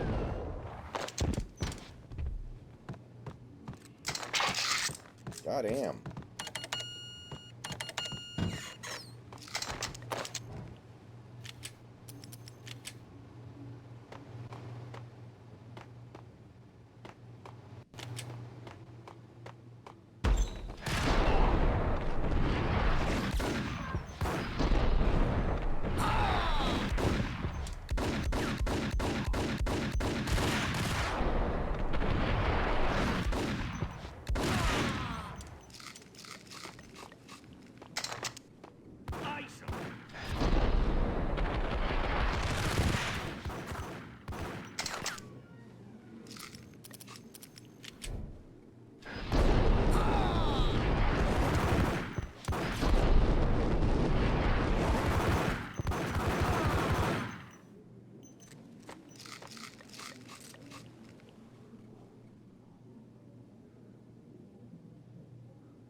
I mean, Rice Balls, I don't think there's anything to say about Leonard Williams. He's been a really good player for us, but it's a terrible trade because we suck. Like, I think it's just very factually just... those are the facts of the case, and they are indisputable. Right. Yeah, if the Seahawks had won their last couple of games where they were really competing, if The not antique outright switchboard was still in securing the use. division lead, it would look like There was a an really old good telephone trade. switchboard in the back room of the reception area. But in the Made form situation you're in having right now, it child's looks play. like a really bad It trade. And wasn't it doesn't hard to have picture anything to fat do Tim with Leonard sweating with Williams headphones not on, playing listening to well his for the hookers Seahawks. talk dirty and fake It orgasms just has over a everything web to of do party with lines. the season didn't The go the blood way you veins of New wanted it York. to, but you would much rather Right now, there's prefer a having different set that of moans pick and groans as going on. opposed to best case scenario squeaking in with the rock bottom wildcard spot and being almost guaranteed first round exit. Are you freaking kidding me? He's just one lousy cop. You better be freaking kidding me. Whack him. What's the freaking problem? Hello? Answer me. It's worth. Hello? I don't The think word they was made the out. wrong A decision. deadly virus released into the city's corrupt circulatory system. Something wicked this way comes. It's just that you Payne didn't at know large. that season was going to fall to pieces. Okay, so let's... Ooh, okay, we need those. I had to use all my health.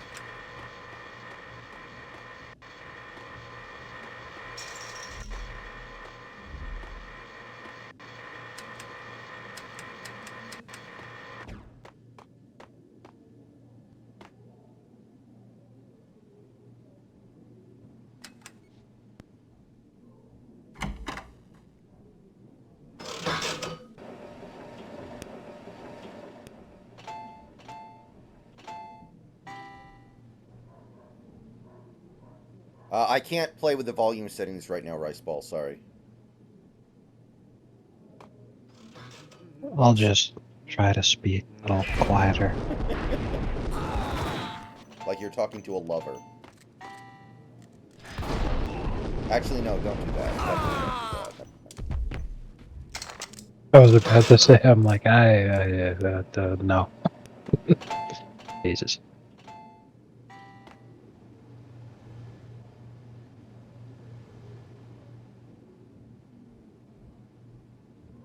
It's every day, bro, with that Disney Channel flow. 5 mil on YouTube, 6 months ain't never done before. Besides, when I'm with a woman, I don't speak softly. I say in a loud, declarative tone, your money's on the table, now get the fuck out. Breakfast bar, take one. Exactly.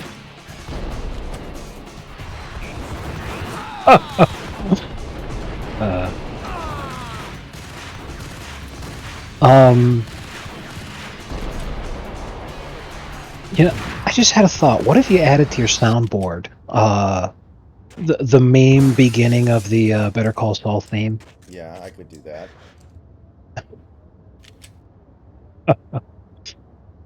No, 8 rice balls. I can't alt-tab out of the game.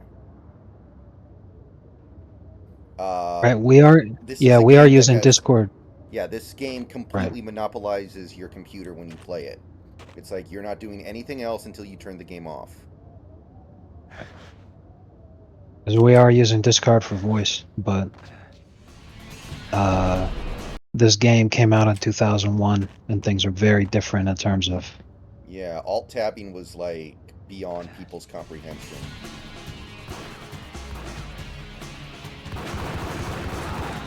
Yeah, keyboards back in 2001 didn't have an alt key.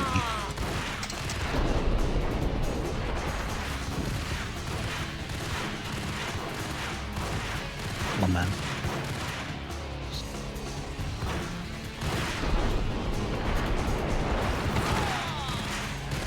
So obviously, this game is not as good as it is in my memory, because in my memory the game was brand new when I played it. But I am happy to say I think it holds up extremely well for what it is. Because, like, I personally have always avoided replaying the Silent Hill games because I feel very confident if I go back and try to play the Silent Hill games now, I'm not going to like them nearly as much. And everything will be ruined. I don't know if that would be accurate gameplay-wise, it could be, but almost everyone agrees that in terms of the experience and the story and everything, the Silent Hill games 100% still hold up. But I don't know if the gameplay aspect of it could potentially feel like a chore compared to modern games. Yeah, I mean, the thing with Silent Hill games is they're not even really trying to be fun. They're trying to be an experience. Like, you're not ever really going to have fun playing Silent Hill. You know? Yeah, I would agree with that. Which is why I think the quintessential Silent Hill experience was the playable trailer. Kojima completely understood exactly what the hell that franchise was about. Because you're And literally that's just the game walking that in a never gets circle. made. Exactly. You just walk in a Turn circle around, for 15 walk away, minutes. blow More stuff town. happens. That would have been the smart thing to do. Guess I wasn't that smart. Lupino's tenement buildings were a seedy hangout for all kinds of sleaze. A liquor store, a pawn shop, a laundromat full of mobster bookies and loan sharks. The list went on. The how and why of it was a mystery to me, but they knew I was a cop. They knew I was coming, and they were going to get real trigger happy about it. I got to see Lupino's hangout all lit up. A bomb went off, turning snow into liquid gold. A pillar of fire lifted the remains of the car straight up into the air. Turning snow into liquid gold. The flames were highlighted on the hood of a black Mercedes-Benz as it coasted down the street real slow. Got some as if the liquid driver didn't gold have a to worry in turn the world. snow. I got a good look at the man riding shotgun. It was Vladimir, the head of the local Russian mob, the fly in Don Punchinello's soup. The ringing in my ears was the sound of a mob war being waged.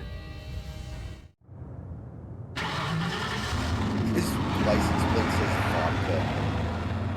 That car must be 100 years old. Nice. Social Security number is 1.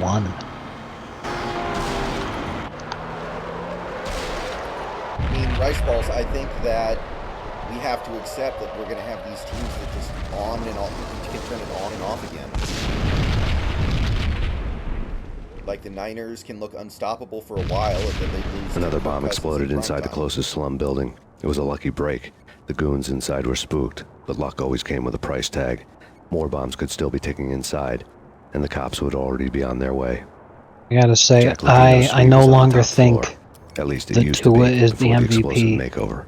There is another Dolphins player who is MVP. It's Bobby Boucher.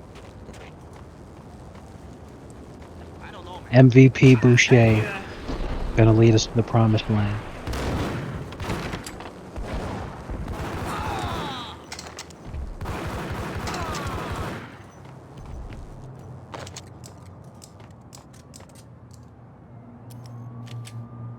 I don't think Gino's gonna get killed.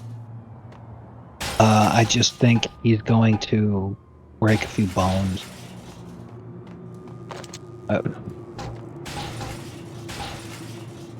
Jesus. No. Man's livelihood. Exactly.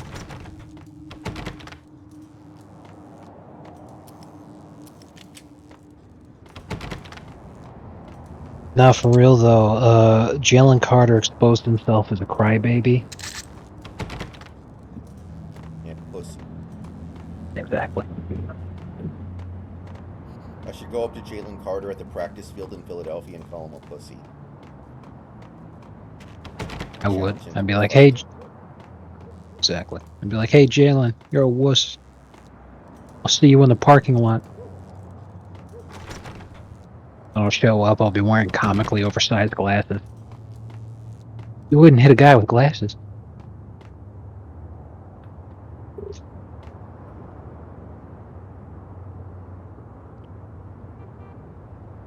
I think the Chiefs kind of have a low ceiling because of their receiver problems. Like, it's so hard for them to overcome it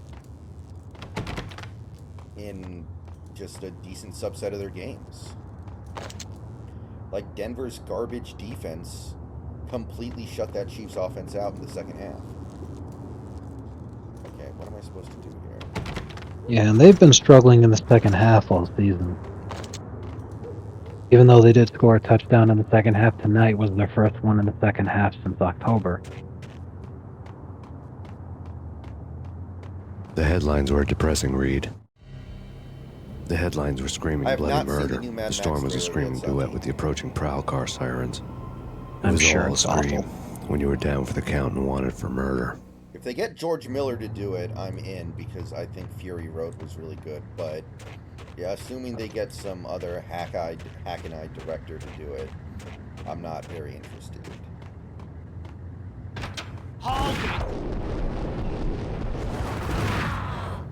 Like, because Pretty much- I know there was a point where they were planning to do a sequel to Fury Road, and now they're doing a Furiosa prequel spin-off. I'm like, fuck you.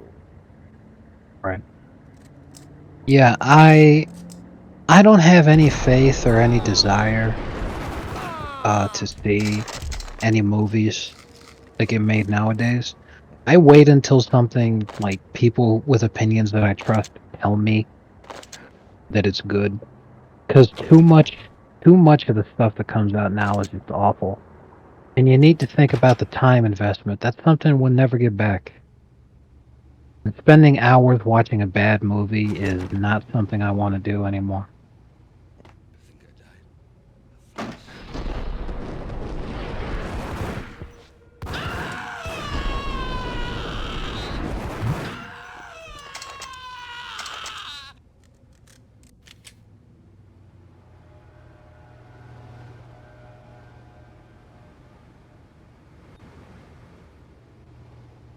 I wonder how bad Max Payne's liver would be after this game with all the painkillers he takes. Between the painkillers and the drinking, a normal man would undergo massive liver failure. But Max has canonically been shot enough times that I truly believe he more than likely got a liver transplant. The whole building was rigged with explosives. So, even though he's an older man, I think he has the liver of a 20-year-old. I mean, literally, like a 20-year-old motorcycle rider. Maybe he's like Captain America, who can like drink alcohol and never get drunk because his body processes it so quickly. What the hell's the point?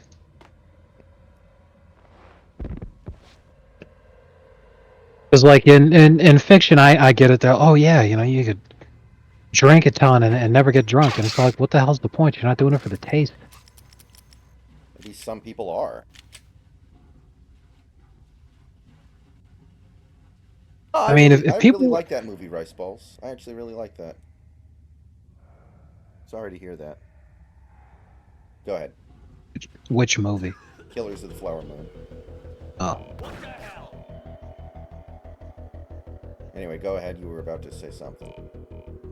I was gonna say, if people drank alcoholic beverages for the taste, you'd see a lot more people wanting to get non-alcoholic or virgin beverages, and you don't see that.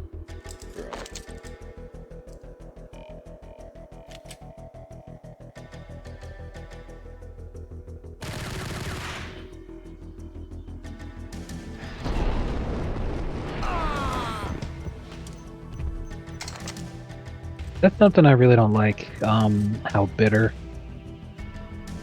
the stuff is, and it's because of the hops, you know, like IPAs are super popular now, and they have a very, very high hop content compared to regular beers, and they're just super fucking bitter. And I'm like, I don't understand how anybody can enjoy this.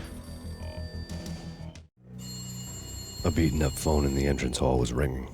It could have been just a That's just junkie in me. need of a fix, but it turned out to be something more sinister than that.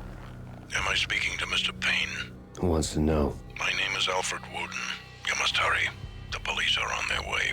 Tell me something I don't know. They know you're there. How? And what's it to you? I will contact you again. The cops arrived, sirens singing in the off-key harmony of a manic-depressive choir. I had a few minutes while the SWAT team would go through their usual routine. By the time they busted in, I needed to be long gone. Max Payne, this is Deputy Chief Jim Bravura from the NYPD. Drop your weapons and come out with your hands above your head.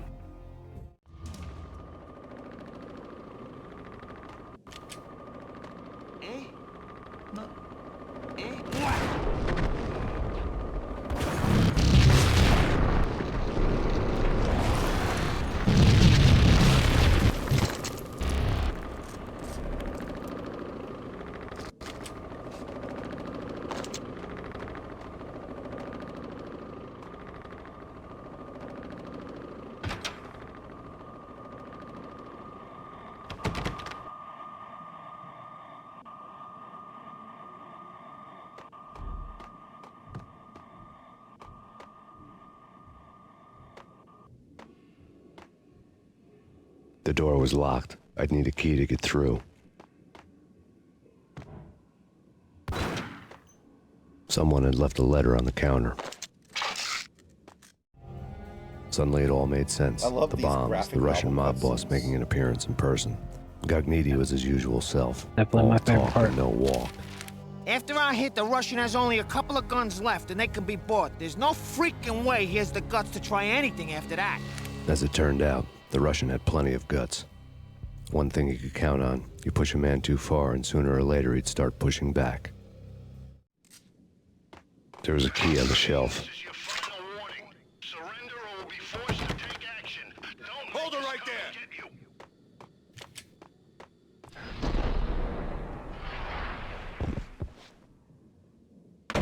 Hey!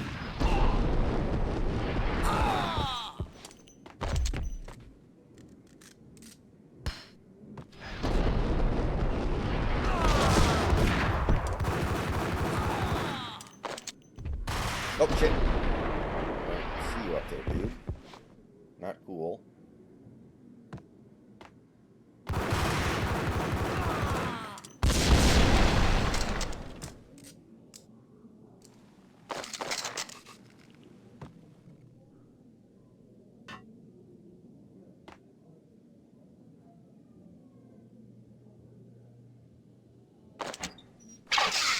Who fills all those openings, though? Like, there are only so many desirable candidates. It's not like there's a whole bunch of retreads like Tony Dungy and Bill Cower and guys like that who can come out and...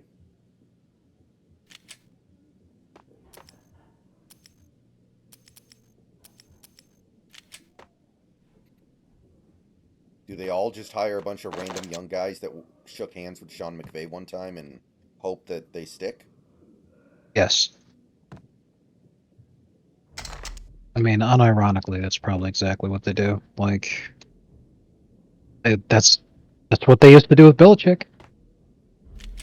Like, And it took I them mean, I years don't to hate learn. this strategy, but Stop a doing that. majority of them are not going to be good coaches.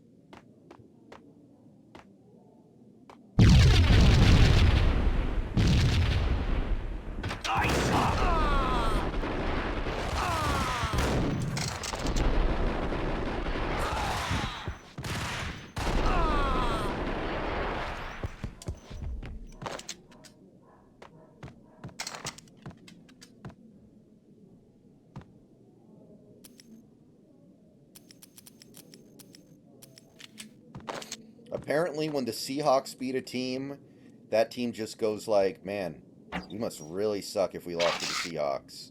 And then they go into the tank. Because Washington was actually decent, and then we beat them, and now they're the worst team in football.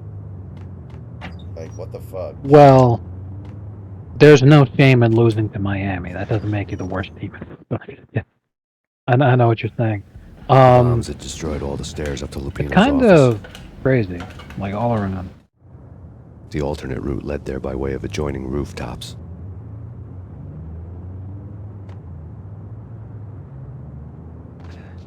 It's never been this cold. Never ever. It's like the sky's falling.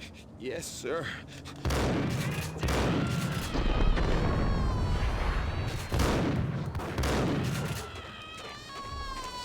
I like how the junkies scream when you kill them. It's a very serial killer post.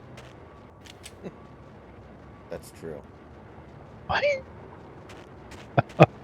I like how the junkies scream when you kill them. Jesus Christ, man.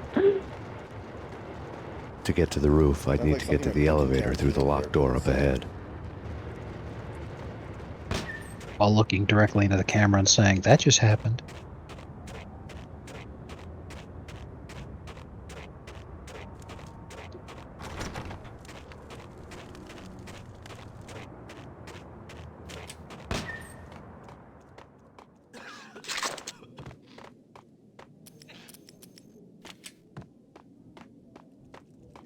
Payne!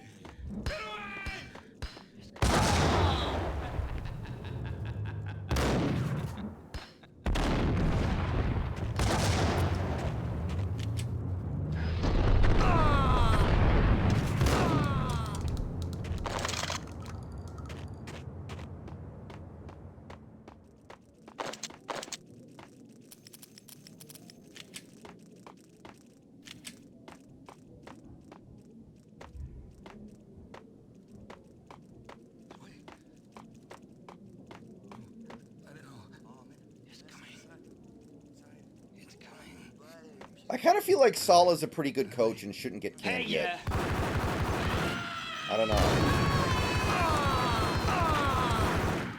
I kind of feel like he's actually done an admirable job this year in impossible circumstances.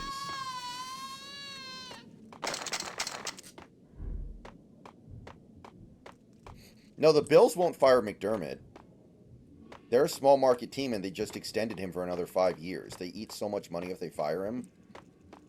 They can't afford that. No, don't shoot. I ain't... You know the clowns at the laundry? Me? No. You're no good to me then. What? No, the laundry, yeah. I know him, yeah. Get me in there. Okay. I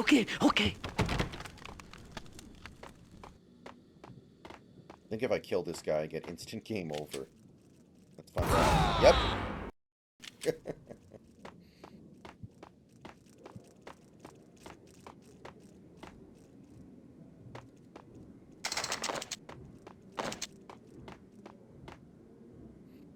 Nico Suave, right now I don't really like it, but it depends on what we do next, really.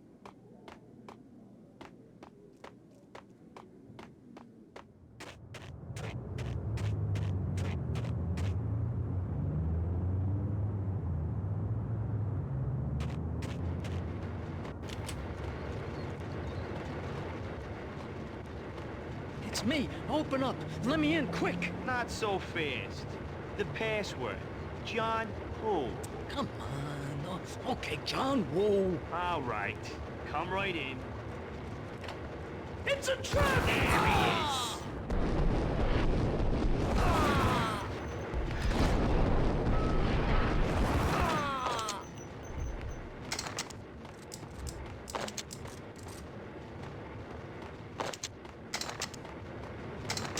Okay, we are making good progress. Man, nobody's TV works in this game. Alright guys, I'm going to take a short break, I think. Give me 1 second here.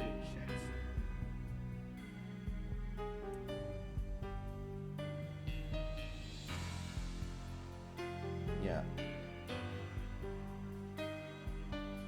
I'll be right back.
Okay, I am back.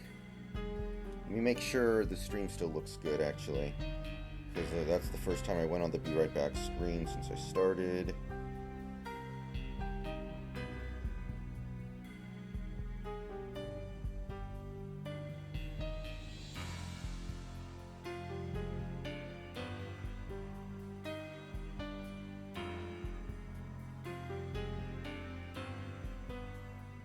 There is quite a bit of lag. Not that lag is really a big problem. Okay, I think we're good. Like, lag is not that big a deal as long as the frame rate runs well.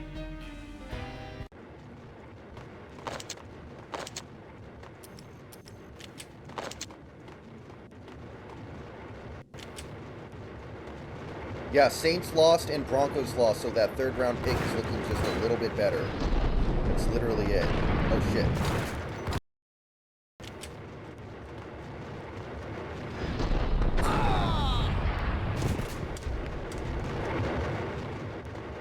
Man, I would love if they made Max Payne 4.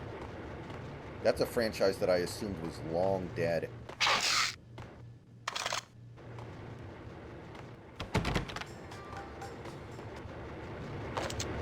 Snacks is still there or not, by the way? No, I am. Okay. I am. I'm assuming... Yeah, okay, there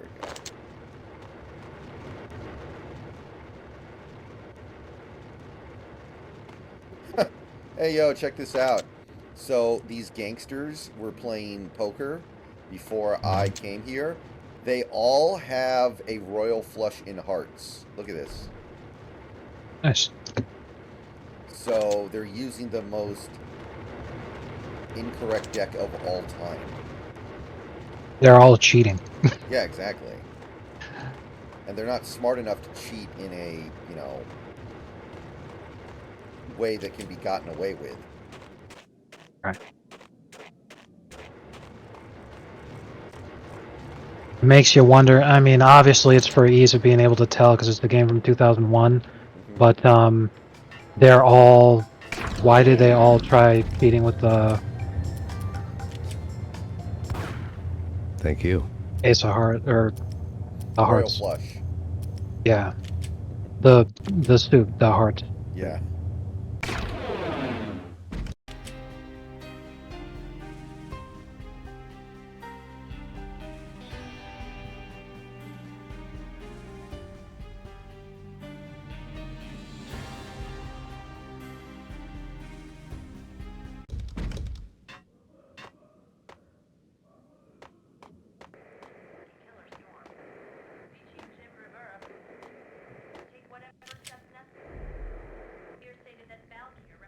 Yeah, insane. Not a big fan.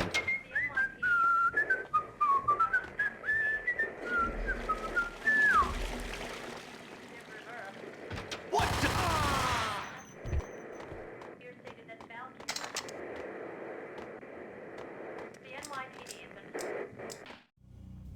New York City is in crisis tonight, with reports of Valkyr-related gang war in the streets of the Bronx. Apparently, Max Payne, wanted for questioning in connection with the slaying of a DEA special agent earlier tonight, is waging a one-man war against his former partners in crime. Among the listed casualties so far are notorious mafia members Joey and Virgilio Finito, as well as Rico Muerte, himself a fugitive from the law, and a suspect for several murders in the Chicago area. The NYPD has been placed on full alert. A citywide APB has been put out on Max Payne. Deputy Chief Jim Bravura has promised to take whatever steps necessary to bring him to justice. What those steps may be remains to be seen. For NYCNN TV News, this is Kira Silver. Remember when Homer Simpson changed his name to Max Power for a little bit? Yes. This is the right way, the wrong way, and the Mac Power way. Isn't that just the wrong way? Yeah, but fast.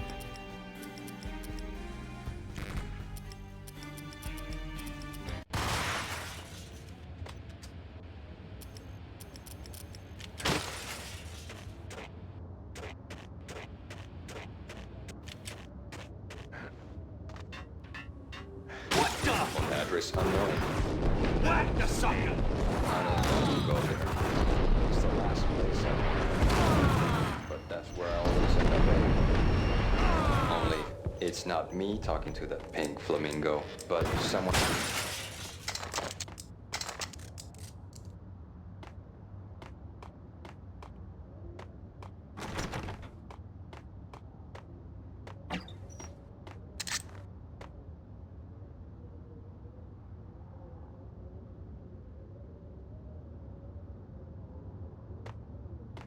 Yeah, I mean, we have to remember where the video game industry was in 2001 and the kinds of stories those games typically told back then. Like, obviously, this is a parody of noir, but it's also noir in and of itself that works, I think, fairly well. I mean, like Snack said earlier, there's a little bit of parody in all noir in a way. It's an inherently goofy medium.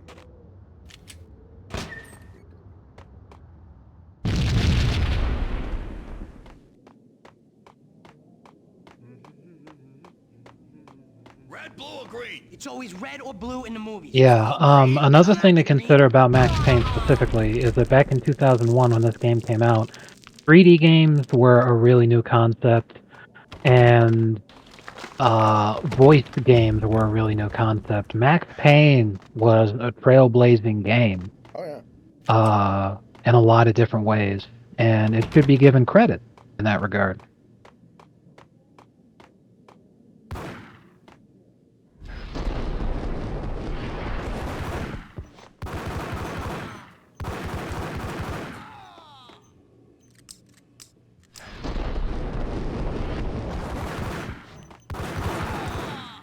Like, you know, if I were playing Grand Theft Auto 3 on stream right now, I don't think most people would really get it. They wouldn't understand, like, wow, this is where all this stuff came from.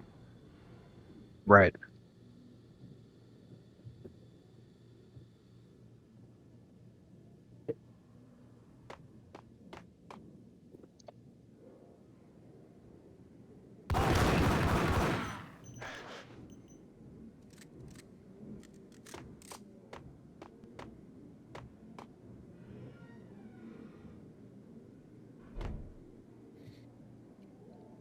They would probably be like, oh, this must be another crappy GTA 5 clone you're playing, like the new Saints Row that everyone hated.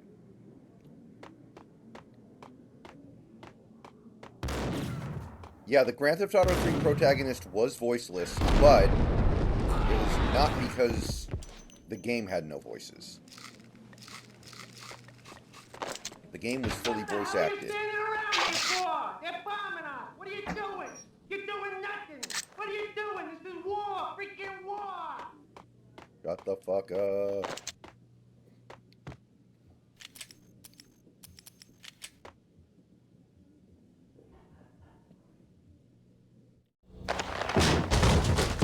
Vinny got needy. Just the man I've been killing to see. Payne? Freaking fed. I knew from day one there was something screwy about you. What do you think you're doing? You're a freaking cop. You ain't got squad on us. You can't just come in here waving your piece like it meant something. Yeah. Oh my God. Oh God, you shot me. Ah. You're This guy dead, sounds Payne. like Little Karibo's What the hell are Joey you waiting Wheeler for, voice. you apes? Kill him! Kill him! Brooklyn Rage. Got needy bailed. I made like Chow Yun Fat. Ladies and gentlemen, we got him.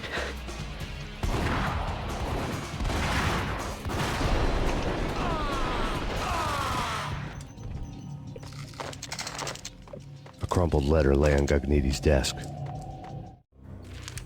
The letter was addressed to Don Punchinello, Oh but yeah, Vinny Ray had never Liotta had the was nerve to finish it. Rossetti. I forgot about Jack's that. gone voodoo. Just the other night, he shot Dino because he wanted to see what his brains looked like splattered on the wall. He's a freaking mad dog. We're running out of men and business fast. Gugniti had Rest been in living peace, in Ray mortal Liotta. fear of his boss. Jack Lupino was a psycho. Yeah. Always felt like he should have had a better career with how good he is in Goodfellas. Like, he had that one role, and honestly, so did the wife. Like, they never really did anything even close to that again, it feels like.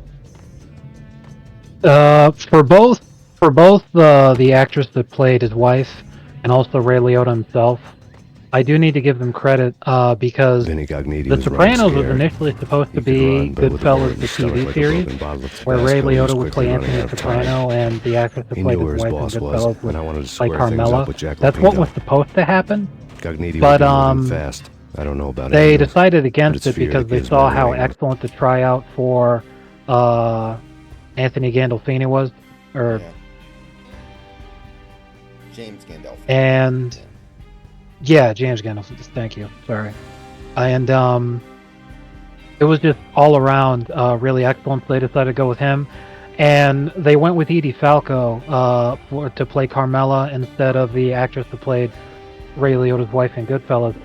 But acknowledging how good she is as an actress, and also because they still wanted to maintain that continuity of originally it was designed as like Goodfellas, the TV series.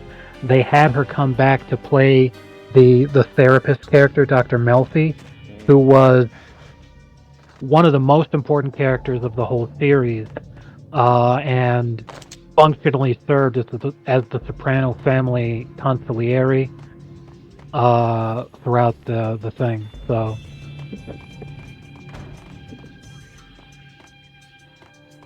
Because The Sopranos came out in 2001, the pilot actually aired before 9/11. If it had gone on the way that it was supposed to, and have the opportunity to build that as they... You gotta be kidding me. Oh, there we go. Whoa, that was a weird-ass glitch. Things could very much have been very different. Yeah, Gognitti hitched a ride. To catch him, But, I'd have to follow his lead. You never know. I think part of what it's like is sometimes people succeed really, really well, and they decide, you know what, I'm good. Because Ray Liotta, he didn't exactly have like an awful career after Goodfellas, but aside from being typecast, I feel like he made so much money on continued royalties related to Goodfellas and all that kind of shit that he just sort of posted. I mean, you can't sit here and say that he didn't have a good life, because when he passed away, for many years, he was Barbara Vinny Gognitti Streisand's was neighbor. running scared. He could run, but with a bullet in his So, I stomach mean, it's like not a like he broken bottle wasn't of still Tabasco, rubbing he was elbows. quickly running out of time. It's He very knew where famous his people boss who couldn't was, afford and I to wanted to square things up maintain with that Jack lifestyle. Lupino. I think he just made it Gognitti and would was be like, moving you know fast. what? I don't know about I'll do what angels, I can when I but it's can, fear but that gives I'm men good. wings. You know.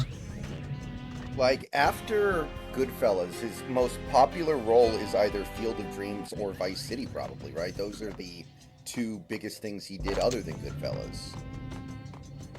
Yeah, I have to imagine that's the case, because like I'm looking at his filmography right now, and he was in a shitload of stuff. But the shitload of stuff were all really small-time roles, where either he'd make cameos as himself, or he'd be typecast as the Goomba type fucking mobster kind of guy, or he just play in a movie in a role, and he'd just be a really small part of it. Like a good example of that kind of shit, he had a very small role in the movie Wild Hogs, Oh, with Tim which Allen. was a boom. Yeah, Tim Allen, John Travolta, Martin Lawrence, and William H. Macy, and it was a movie. It was like boomer dads decide to form a motorcycle club, and then they accidentally get taken seriously as being a real biker gang. So then they gotta Gognitti hitched a try ride. to unfuck Catch that him, whole I'd have to thing. But follow his lead. it was like a family movie kind of a deal. And Ray Liotta was in there playing an exceptionally small part.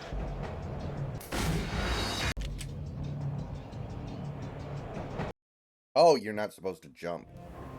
This was my second train ride of the night. The way it started didn't promise anything better than the last And yeah, one. that was pretty much his Freezing whole wind career. tearing You know, my face after like sandpaper and Field of razors, Dreams was ice like the hard and last slick big. on my hands and Actually, feet. I can't even say Somewhere that in because the Field of background, Dreams the came wail out of before sirens, Goodfellas. the city But howling after Goodfellas me. was the last big time movie that he did. He We landed never that sped one, by did it. so Fast good. He was forward, like, all right, dark yeah. rooftop water towers and a dead But he forest did a of lot antennas of and really chimneys, small all a roles. blur.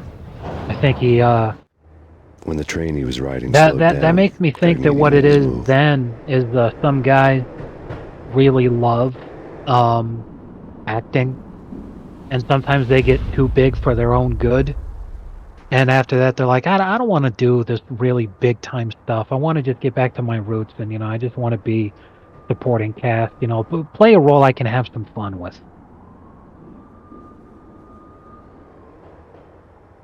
That makes more sense to me.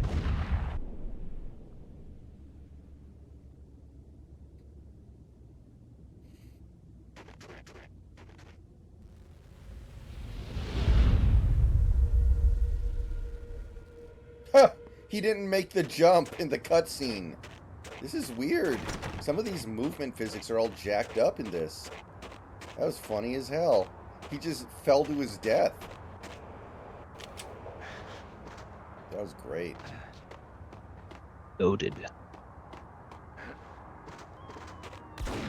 So for those of you in chat still listening, how do you all feel about the impending Dolphins championship? Are you ready to apologize? I was gonna talk so much shit of the Broncos won today. I was gonna be like, the Dolphins can't be good teams, huh? They dropped 70 points on a team that went 7-5. Let's go. Oh man, I was gonna talk crazy shit. Boom.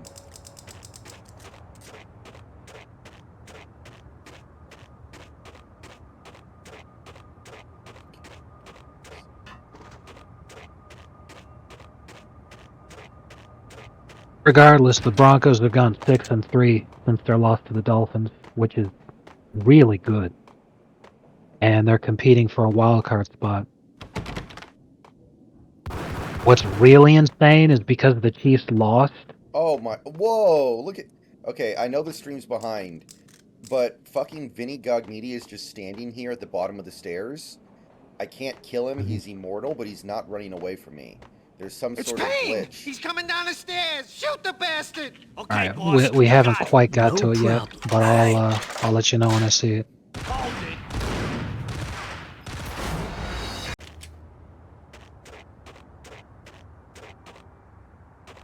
Oh yeah, there he is.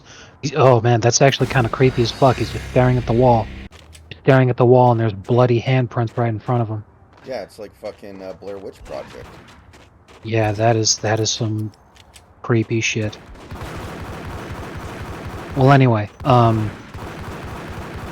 if the Broncos had won this game today, with the Chiefs losing, the Broncos would be 7-5 and the Chiefs are 8-4. Which means that if the Broncos won next week, just to be tied. No, if the Broncos won next week and then the Chiefs lost another game, the Broncos are the tiebreaker because they beat the Chiefs. Just like that, they'd be leading their division. Oh, that's pretty funny, David. That's like the Chris Paul, Rajon Rondo thing, but for actors instead of... It's pretty good. I like it. It's Payne. He's coming down the stairs. Shoot the bastard. Okay, boss. You got That it. is pretty funny because I actually love Michael Shannon. I think he's a very excellent actor. The first time I saw him was in the show Boardwalk Empire, and he did such a great job with the role that he had that I wanted to watch a lot of different movies that he'd been in. I was super excited when I found out he was going to play General Zod in the Man of Steel. The movie was bad, but it was not Michael Shannon's fault. It was Zack Snyder's fault. Okay, boss. You got it. No problem. But I love Michael Shannon. He's great. Whoa, okay, this glitch has actually made this part unbeatable. Yeah, this is literally impossible. Okay, look at this. So when you go past Gognitti, you run into 3 of his goons who start shooting at you, and the camera never gives you control back of Max. And this is really fucking weird. I've never seen anything like this. I need to try to, like... Are these guys functionally immortal? Yes. I see what you're saying. Yeah, you'd have to either reload an earlier save or maybe restart the level, is what I'd say. Broncos that have a 64% chance of making the playoffs if they won instead of 21%. Yeah. This Broncos fans deserve to be mad that they lost this game, because not only was it super close, they were right fucking there. They were on the 8-yard line, and they couldn't get it done, which is extremely disappointing. But this game was basically the season, because the wild card slot is extremely competitive, and the Texans, the team to beat them, are also in the wild card race. They needed this win, and that's why I brought up how close they are to actually leading in their division in spite of the shit ass start that they had. It's fucking wild that they would be that close to leading their division if it hadn't have been for them losing today.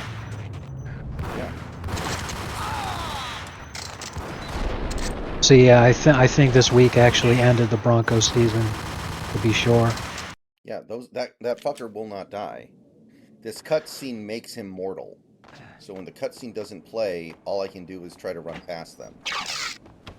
Yeah, I see you doing that, and it's very unfortunate. But well, that's the thing, Big Country, is that after that loss to the Dolphins, which was the second biggest loss ever, and it should be treated like it was the biggest loss ever, because the Dolphins actually could have gone for the record. And Coach McDaniel asked the team, he said, "You guys want to go for the record?" And they said, "Coach, we think that's a bad idea. I think we should just take a knee and run out the clock, because going for the record is like, it's tempting fate. Karma's going to come back and bite us in the ass. So we should just say we won the game. You know, we subbed out our starters. We basically did everything we could to not just continue running up the score, and it just kept happening anyway. You know, you just fuck it. You know, let's just take the knee here." And because of that, it should be treated like it was actually the worst loss ever, because they chose not to break the record. That loss was so bad for the Broncos that they completely revamped their defense. You got it. No problem. Which is why I brought up, since that loss, they've gone 6-3, which includes today's loss. If they won today, then since that loss to the Dolphins, they would have gone 7-2. They fixed their problem as a team. Not every one of those wins has been sloppy, but 7-2 since that 0-3 start is really important. If they don't lose that badly to the Dolphins, they don't make drastic changes that led to this 6-3 run. So I don't think the Broncos should have tanked for Caleb, because they have a competitive team right now. They didn't start out competitive. It's because they needed to make some adjustments, but they made them. Unfortunately, in this league, especially this season where it's so competitive, that 0-3 start is what caused them to not make the playoffs, not just the loss today.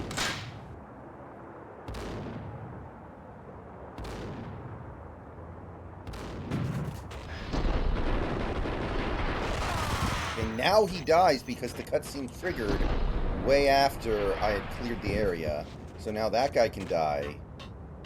And meanwhile, Vinny Gogniti's right here, literally running into the gate eternally. This is funny. I wonder what I did to trigger this.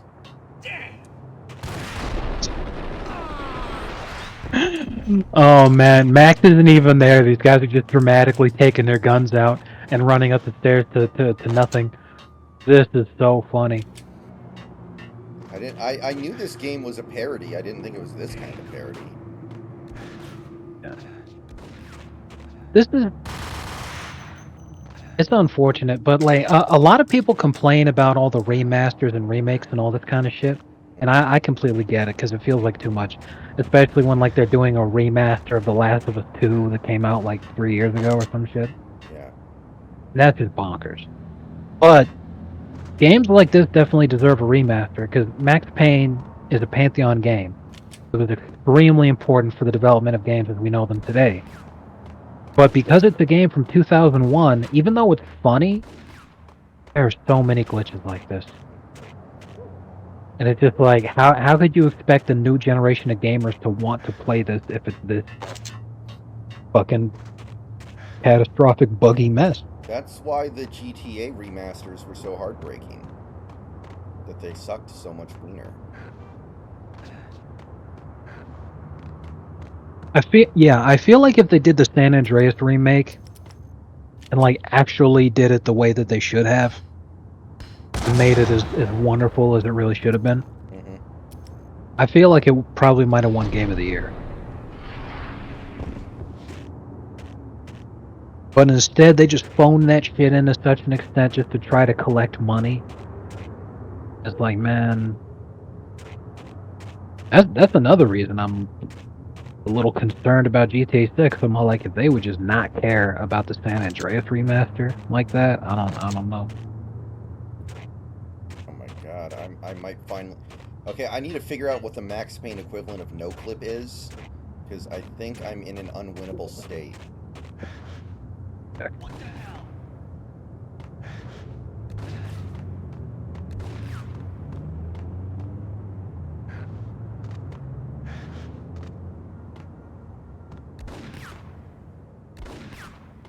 Well, you can use developer keys if you write it into the launch options and shit. So you'd have to save and leave the game and everything. However, engaging the developer keys, there should be a no-clip command. Yes, there is. Once you enable the developer commands, F12 would open up the console, and you could just type in no-clip. Yeah, I may just have to restart this level, though. I don't want to do that, because I think I've actually reached a point where... Like, literally, Vinny Gognity's just standing right here, where there's supposed to be an elevator that he goes up, but he's just standing below where the elevator is. And also, there's a dead cop in one of these crates, somehow. Which I don't know if that's supposed to be there. Is the dead cop Max? No, he looks like a security guard from Half-Life. I was making a joke because it's like, on my stream, you're constantly dying. And you're dying from something that, like, no one knows where the fuck it is. You just like, fall over dead. Okay, so this autosave is from 12 minutes ago, so I think we just gotta go back here and try to... Yeah, go for it. See what happens.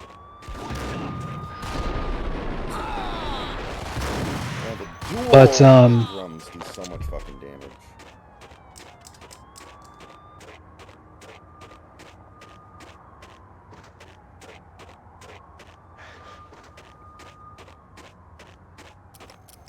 I think Chargers fans need to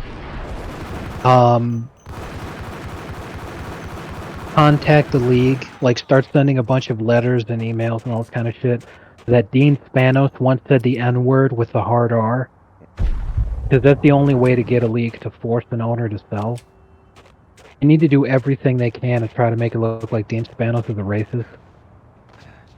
Because he has to sell the Chargers. Like, there's no way the Chargers are ever going to be relevant as long as this turd owns the team.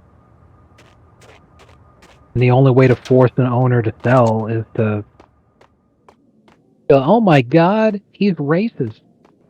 Like, they forced Don Sterling owned the Clippers for like 40 years, and they forced him to sell. There we go. The bastard. Okay, boss, you got it. So there's a spot you're supposed to stand on to trigger this cutscene.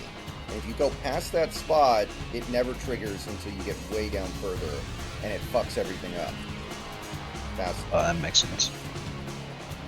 That makes sense. Oh yeah, JS, but Rockstar's supposed to be better than that, is the thing. Like, Rockstar's supposed to actually have some credibility. Like, they're not supposed to be the company that fucks up their remaster like that.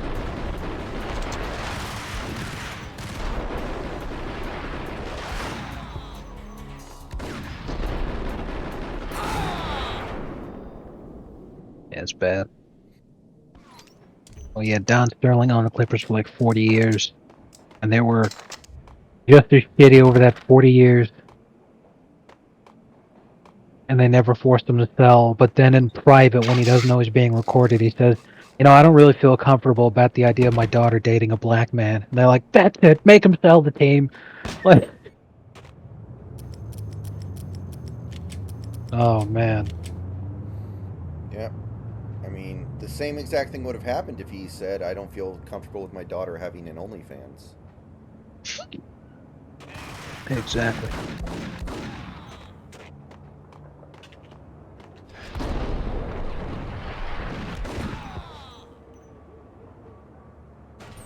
There's this really funny plot line in The Sopranos. And it actually ends up being extremely relevant for how the story ends up unfolding, because obviously his daughter wants to, act out and rebel and all this kind of crap. So what does she do? She decides to date a black guy. And Tony is not only Italian, and Italians don't be having that shit, but Tony is also literally in the mafia. So he's he pulls the kid aside when Meadow brings him home, because she met him in school. Like, Tony didn't have any idea, so she brings him home one day, and he takes him aside, and he's all like, I got business associates who are black, and they wouldn't want my son with their daughters, and I don't want their sons with my daughters. And the guy's like, what, excuse me? And he's all like, your charcoal briquette, Moulignon. The guy's like, fuck you. And he's all like, alright. He says to Meadow, later on, he's all like, you're not doing yourself any favors bringing that Butterhead over here. And I had never heard Butterhead use this slur before. It was fucking hysterical, but it was great, the interactions that they had, just for general hilarity and comedy. But Meadow actually gets so pissed off that what she ends up doing is, to show her dad who's boss, he steals his office lamp. His office lamp, yes, the lamp that he had in his office. That's an interesting way to express yourself. It was the same exact lamp that the FBI had planted a bug in the last time they raided his house. And it was really difficult for the FBI to get that wiretap authorization on Tony Soprano. And then his daughter just steals the fucking lamp. So all of a sudden, all their surveillance footage is Meadow talking about dumb shit in her fucking dorm room. And they're like, oh my god, we just cost the taxpayers so much money for nothing. And all of it happened. Exactly. And all of it happened because Butterhead. Oh man, you love it. You love to see it.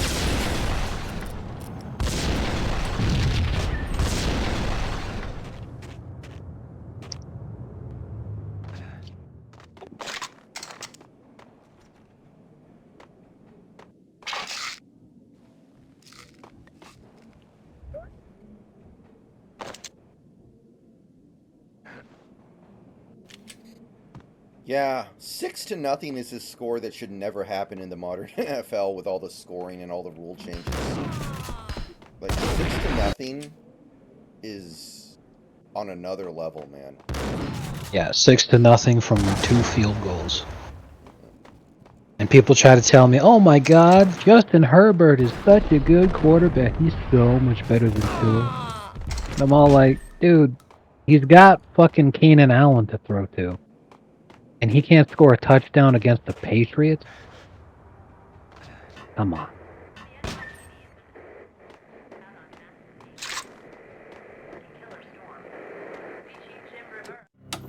Max Payne has nowhere left to go. We are very close. I mean, to that is really capturing him. something special You'll get a with full the statement Patriots. then. Right now, I've got better things to do, ma'am. That was Deputy Chief Jim Rivera from defense the actually NYPD prevented the with no Chargers further from scoring a comment at this touchdown time. today. Like, the Apart Chargers from win, his but it's suspicious also food 2 habits, field I goals. figured Bravura to be one of the good That is guys. just insane. Fate had just dropped us on different sides in this.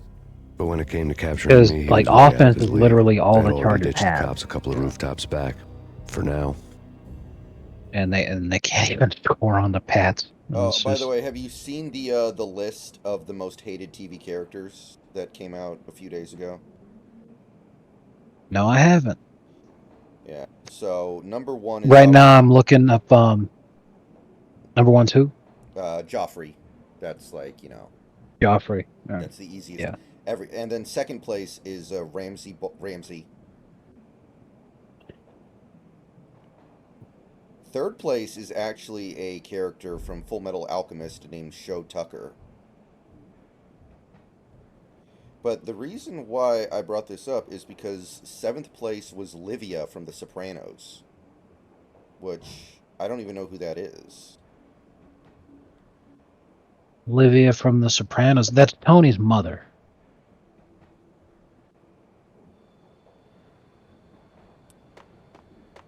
Is that like a meme pick, or is it actually like somebody who is detestable?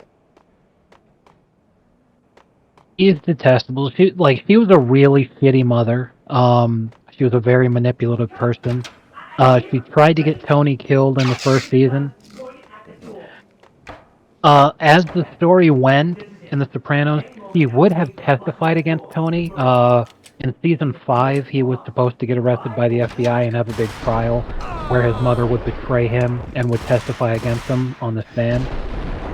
But the actress who played her passed away. They had to write her off because she's dead. And they tried to have like a conclusion to her character. The last scene in the show between Tony and Livia is they used CGI Livia basically, and it was the first time it had ever been attempted in a TV show. It looked like absolute shit. I'll send you the scene. But she was definitely a villain. She was definitely an antagonist. She was definitely a mean-spirited and bad person. However, she was also base, because she was racist toward blacks. So I'll send you YouTubes of those scenes too. But I get that. That's disappointing to me that the top 2 are Game of Thrones characters. I guess because everybody watched Game of Thrones, so they're all like, "Oh, I hate that character from that show," and I know, but like in all of TV history, the top 2's got to be 2 characters from Game of Thrones. That bothers me. Number 3 was oh wait, no wait. Well, the list shifts every now and then because it's a dynamic list, but Skylar was number 3 for a while, which some people really don't. That's a weird one, right? Because she's not even a villain. She's just unlikable.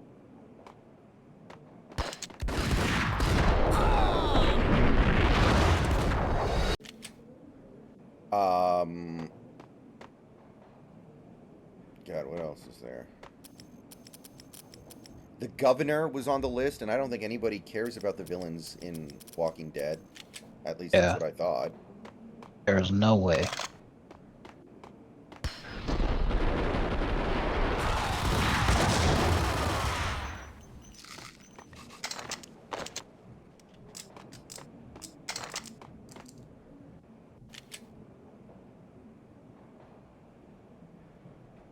I really feel like, in a weird way, George Costanza should be number 1.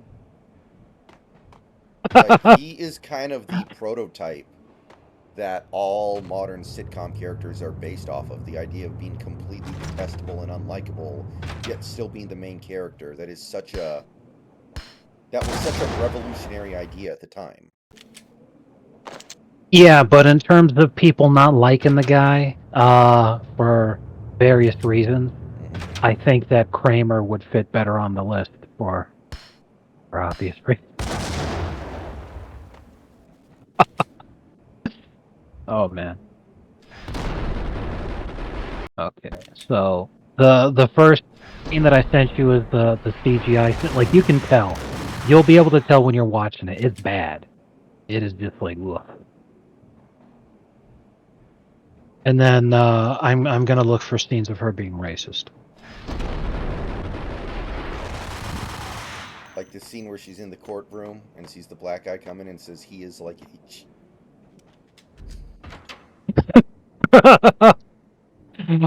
I defecated. He orchestrated. Ah, here we go. Public masturbation. He is like a chimp. You're on.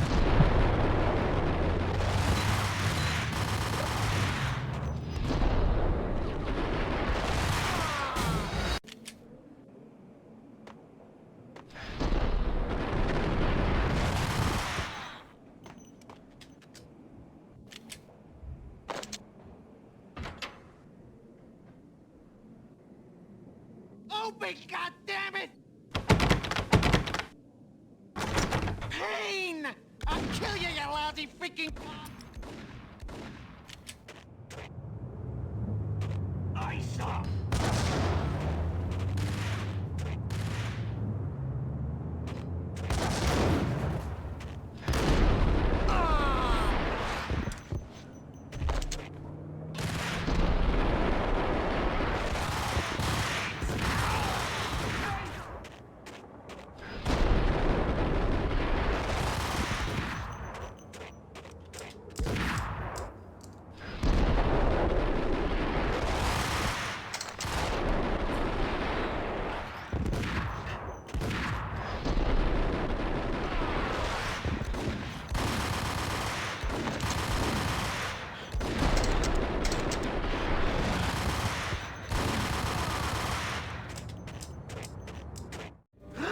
Alright, we finally got the... Gagniti ran out of steam in a dead-end alley with steam boiling out of the sewer grates like all the fires of hell were burning high beneath us. It was shakedown time. Where's Lupino? Screw you! Bad start, Vinny. Police brutality! I rate pretty high on that. You can't just hurt me in cold blood? Just keep telling yourself that. Listen good, Candyman. I'm not gonna be anybody's fall guy. I want to know where your boss is hiding. There was no glory in this. I hadn't asked for this crap. Trouble had come to me in big dark swarms. The good and the just were like gold dust in the city. I had no illusions. I was not one of them. I was no hero. Just me and the gun and the crook. My options had decreased to a singular course. I'll tell you, just don't hurt me no more. Lupino's at Ragnarok, the nightclub. Book me, take me, hold me to the freaking jail, just don't hurt me. Your rights will be read at your funeral. Oh, Jesus. Ragnarok was Lupino's private nightclub, a den of drugs built into an old theater. So I knew Brian what was waited only inside. going on a Feet-head racist junkies way. ready to explode in random acts of senseless violence. And Lupino's goon squad, the worst stone-cold killers this side of hell. And yeah, number 4 is the Full Metal Alchemist Ragnarok was as character. inviting as a headache, Number 5 flickering is and flashing to so a there are machine gun 3 beat. Game of Thrones The belly of the characters in nightclub top was a 5. gothic theme park this that is a began pretty with bondage normie games list. and led to the nasty stuff from there. 7 is Todd Oh. for Breaking Bad. As subtle with its dark message as a cop killer bullet through Uh, the heart. Joe Tucker, Like father, who you like said son. was the- Yeah, just Joe like Tucker, Jack hated- Full Lupino. Metal Alchemist. Yeah, he's the guy who turned his daughter into a dog. That's why. Like in the Human Centipede way, or like using magic? Did you ever watch Full Metal Alchemist? No, I've not.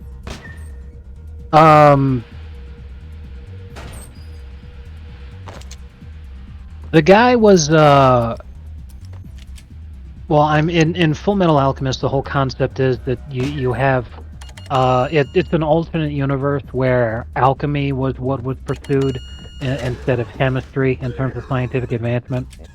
And the thing is that alchemy is complete bullshit.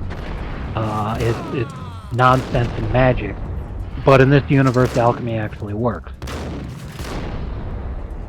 So You know, that's the Book thing with had never been alchemy. a You know, bestseller. you turn lead into gold. That kind of shit. Is it? Yeah. Through that, you have the magical capability to Given the reconstitute setting, I was different surprised things. to find that somebody... Basically, it's just anime magic. You know, the premise is supposed to be in the scientific concept, but it's all magic fantasy bullshit. Anyway, this guy was trying to find out a way for the army to create strong super soldiers, and his concept was that he was going to mix human beings with animals to create chimeras. And chimeras were already a concept. However, the concept was extremely flawed. Basically, you just be creating monsters. What Joe Tucker had to offer his benefactors is that he created a chimera that was capable of human speech.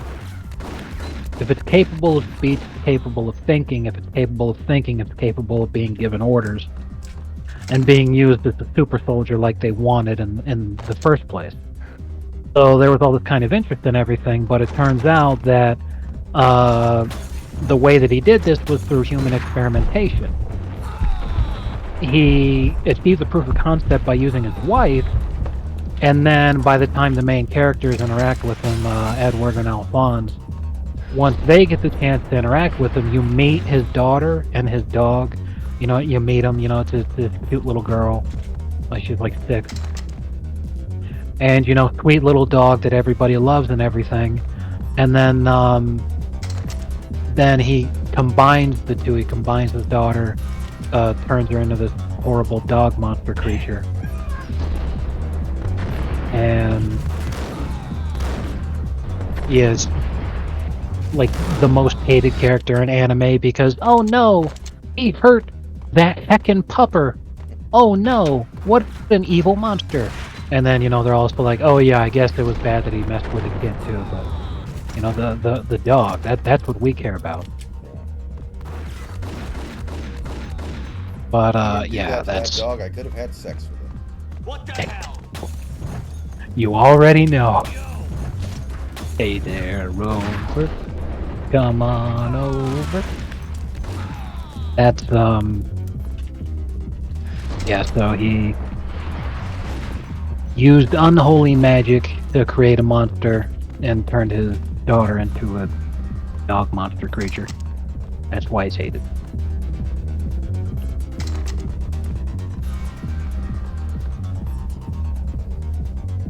So it's kind of interesting that the most hated Sopranos character is Tony's mother rather than an actual, like, villain, a literal villain. Right. And that's the really funny thing is that what David Chase was trying to do with The Sopranos is he's like, hey, I know that a lot of people glorify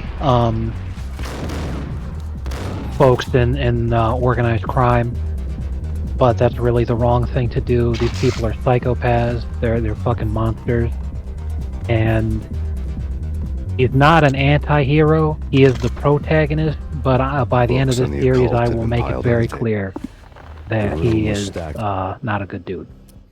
Yeah, which is exactly what Breaking Bad did. That's the whole idea of this villain antagonist. Exactly, and you're supposed to do it that way. And yet to this day, people still like, oh, I love Walter White. He's so cool. The American, you know, like the white suburban Scarface. You know, I love Heisenberg. This is the moment when Walter becomes Heisenberg. Walter, put your dick away, Walter. You know, that whole fucking thing. Ugh. But, that is an instance where I can understand the creator's frustration with how people interpret his work. Like, yes. I think Vince Gilligan is very annoyed that people think that Walt is a hero. Just like, I think he's also annoyed that people think that Chuck is just a villain. Like, I think he's also annoyed, like, he's trying very hard to make it clear that Chuck does have a point, and most people just think Chuck is, like, the villain to blame for everything bad that happens to Jimmy. Right. Yeah, I mean, the justified criticism toward Chuck is, you know, when he made those racist comments towards Huel, but him being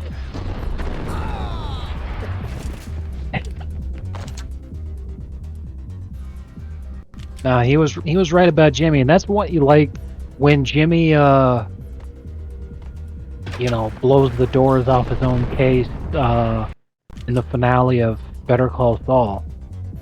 He was trying to be like, hey, my brother Chuck was right.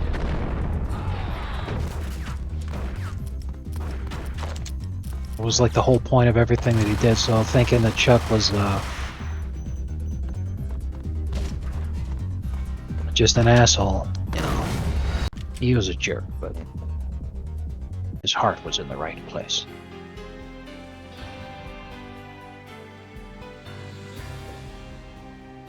Anyway.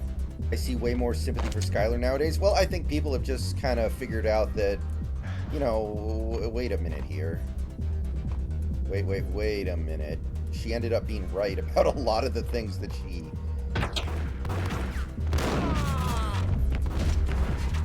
Plus, just right. Plus a healthy dose of, caping up for a white woman. The white family didn't have a dog, so... That's a good point.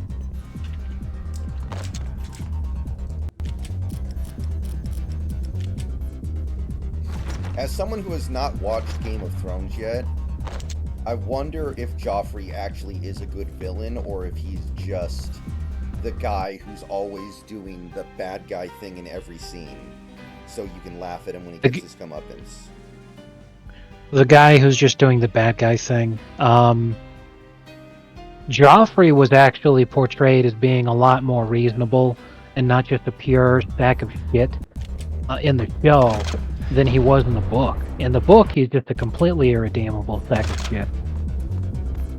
But in the show, they try to be like, hey, Joffrey's actually got a good head on his shoulders, and he's a complete dick, but it's because his worldview is wrong.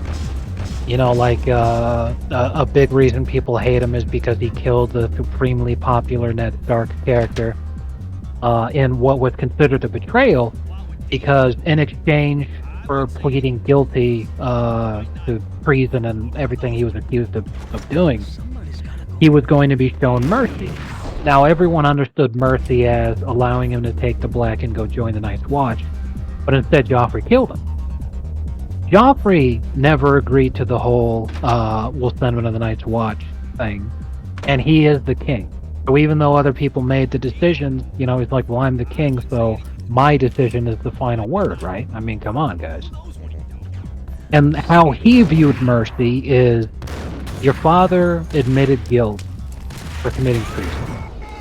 In this instance, the typical punishment is to be flayed alive.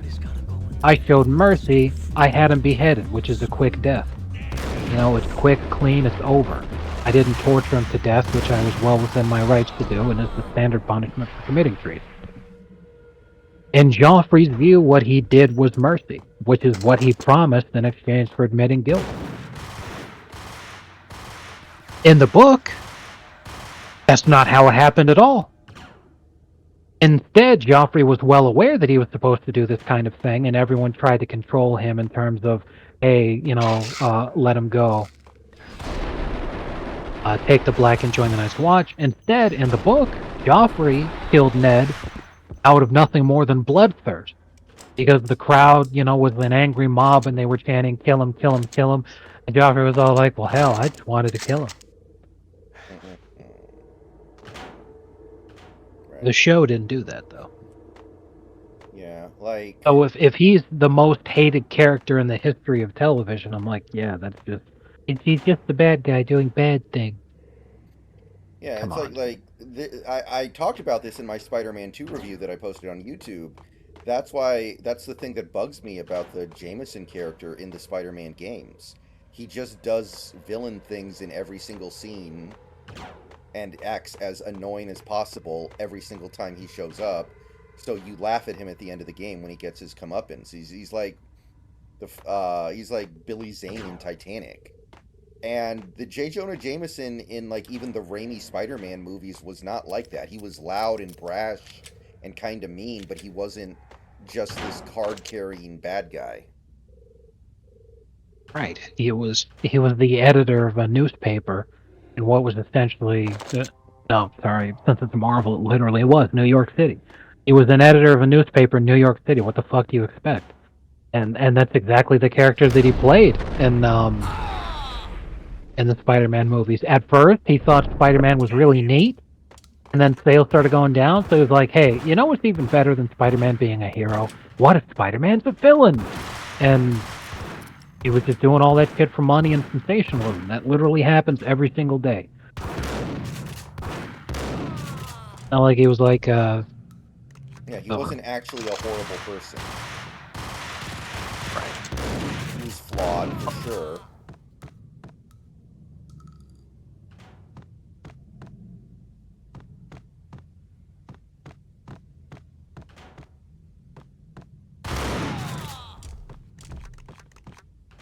Yeah. I'll say this: Game of Thrones. The quality fell off a cliff once they didn't have the book source material to follow anymore, and that's George Martin's fault. It's not the showmaker's fault. But the showmakers, they were fairly adept at adapting what already existed. But once they got to the point where they had to come up with their own stuff, they sucked because they're hack frauds, and that's why before the final season of Game of Thrones, they were in talks to basically get the keys to the kingdom. They were supposed to be directing the next Star Wars trilogy, and they were supposed to have their own new show that they were going to come up with. It was an original idea of theirs that they had pitched, and a ton of other shit. They were going to be given the keys to the kingdom for a lot of Hollywood work. But the final season of Game of Thrones was so poorly received that they got dropped from literally everything. It basically killed their careers. Just one season being bad was all it took. Yeah. I say all that to say this. If you're going to watch an HBO show, do not watch Game of Thrones before you watch The Sopranos. The Sopranos, at least, was perfect and was good the whole way through. An example in Spider-Man 2, the game. Very early in the game, one of the side missions is that J. Jonah Jameson's at the site of like an accident, and you as Spider-Man have to carry him to the hospital.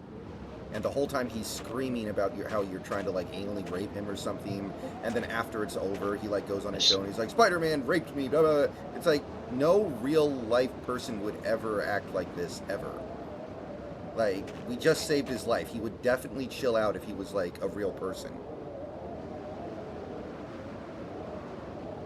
Unless Spider-Man did try to rape him. I was playing as Spider-Man, and I did not try to rape him, so... You played it wrong. That's not web fluid he's shooting now, folks. Yeah, the slave show. Yes.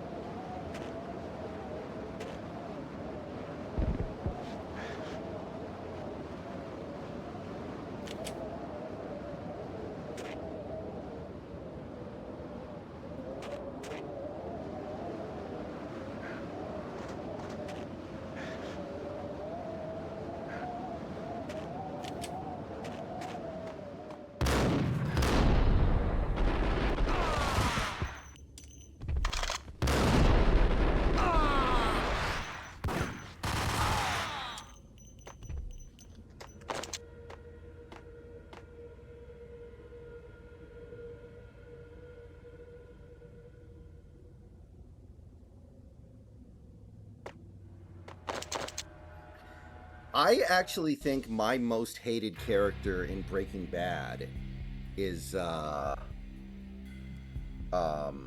what's his name? Oh, Ted Beneke. Like, I actually hate him more than anyone else because he's so fucking stupid. It hurts.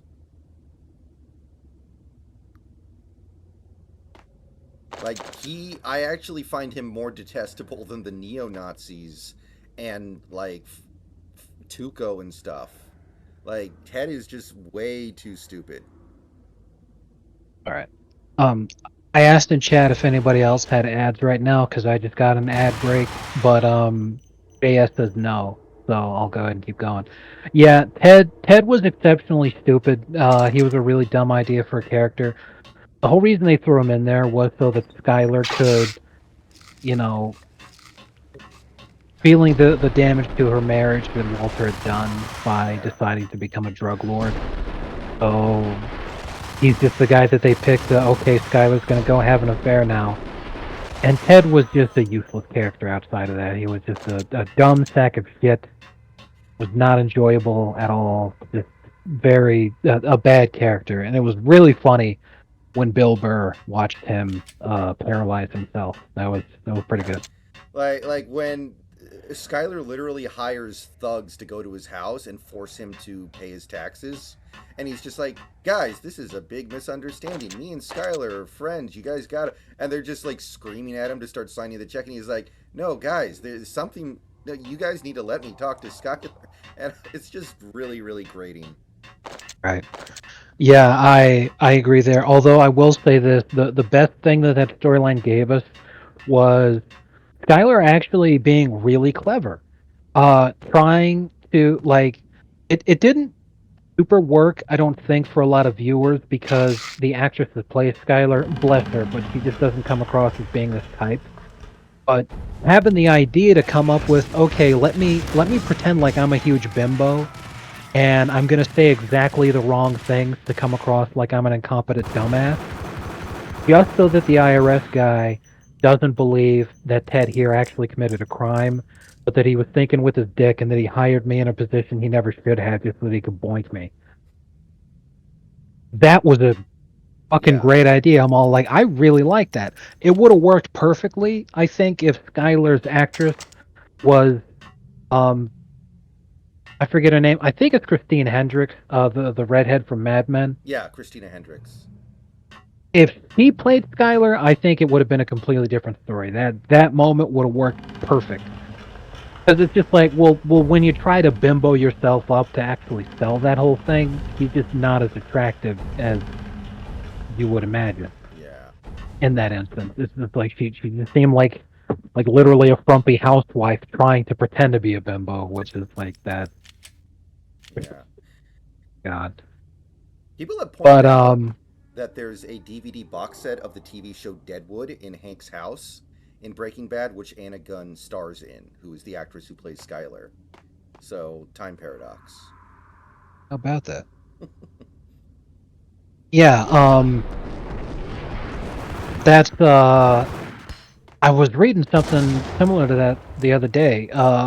There's a character in The Sopranos who's played by Frankie Valli, and Frankie Valli actually gets mentioned by name in The Sopranos. And then Frankie Valli is playing a guy, and no one's ever like, hey, you ever think that Rusty is a fucking dead ringer for Frankie Valli? It would have been nice if they did like a nod towards it. And have you seen Ocean's 12? Bits and pieces of it on YouTube clips. I never watched the whole movie. Okay, do you know what I'm about to reference from Ocean's 12, the part that everyone remembers and hates?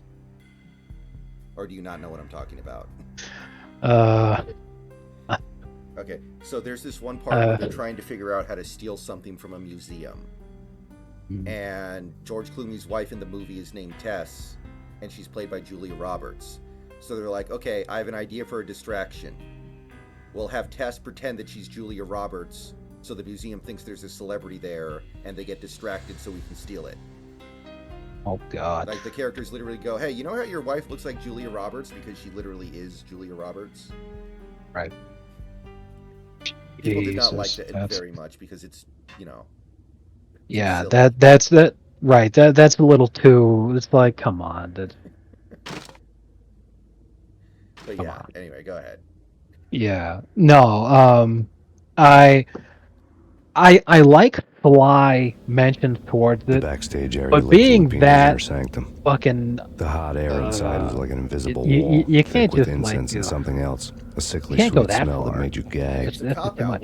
I watched this movie to see cool heists. This was the rotten core of the Big Apple. Exactly. Lupino lurked somewhere ahead. So that thing I was talking about earlier, where the Game of Thrones showrunners, their careers completely fell apart after last Torn season. pieces of a Looking letter at lay this scattered on the sofa. article right now, I was talking about it.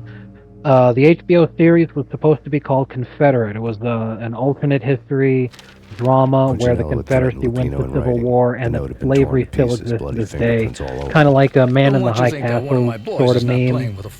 But that one got canceled. They were supposed to do another Star Wars trilogy, which was going to be a prequel about the origins of the Jedi. And that one got canceled. They were like, oh hell no, we're not going to let these guys fucking do that. So the only thing that they were allowed to do after how badly the last season of Game of Thrones face planted, they've literally been exiled to Netflix. They're working on an adaptation of a sci-fi novel, The Three Body Problem, which is supposed to be it's about humanity's first contact with a collapsing extraterrestrial civilization that plans to invade Earth after they detect a radio signal from Earth. People of Earth divide themselves, with some planning to welcome them and help them take over, and others planning to fight against the invaders. So, blah blah blah. That's all they got is just some crappy fucking Netflix show, which is supposed to premiere next month. Interesting. JS, I'm recording. Imagine I've not having. started it yet, just so you know. The flesh of fallen angels. Imagine having the keys to the kingdom, being like the guys who've been tapped to direct the next Star Wars trilogy, and having yet another flagship series on HBO. You lose all of that, and then all you've got left is making some crappy Netflix original series that's an adaptation of a teen sci-fi novel. Pretty bad. Yeah, that is about as big a fall from grace as you can get. It's close. It's coming. Lamb. Have come. A witness to the end of time. It's now. I will rise to her side. Oh yeah, I remember this part. The really over the top. I don't need the words. I'm beyond the words. Ugh.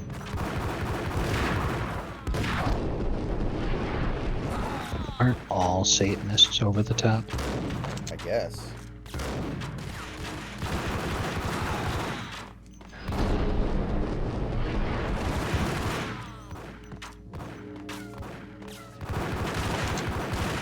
Oh shit.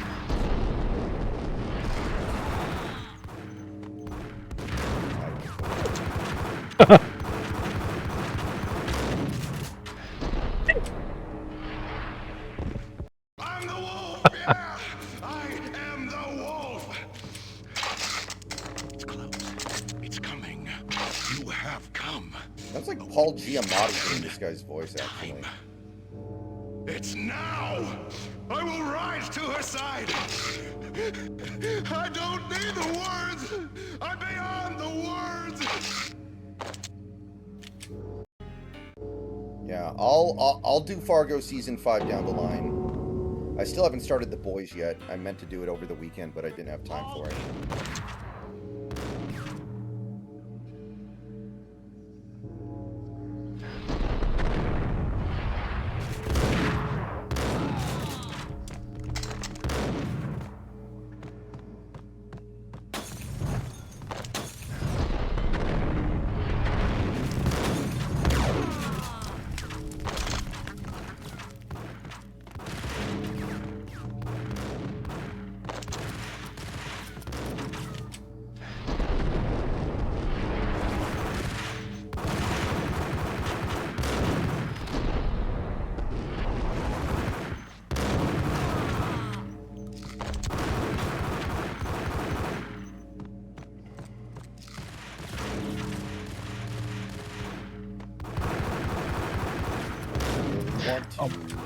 Mother. So, how far are you in Invincible, by the way? season 2? Well, I watched all the episodes that have come out. Only 4 episodes have come out, and it's now on a mid-season hiatus until like May.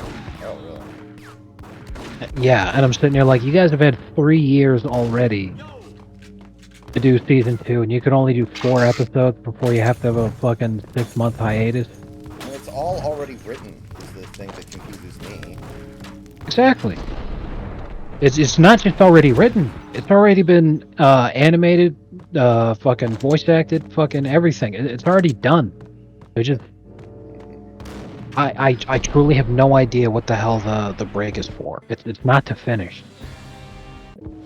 It's already done.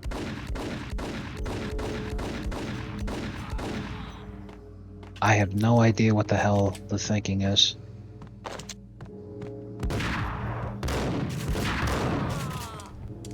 Okay, come on, Jack. There we go. I had known there'd have to be a catch in it somewhere, and this one was the Empire State Building of catches. Lupino was pumped up and dying to go 15 rounds with a mutant alligator. And then he started this spooky monkey talk, straight from a bad dream. Mine. I have tasted the flesh of fallen angels. I've tasted the devil's green blood. It runs in my veins. I've seen beyond a world of skin, the architecture of blood and bow and arrow. Death is coming! She is coming, and hell follows with her. This is the twilight winter. I am ready to be her son. There was no her time is NBA now. today. That's weird. And all who stand in her way must die. That is weird. Die! You'll die! Not only that, there's only 2 games tomorrow. Celtics Pacers and Pelicans Kings.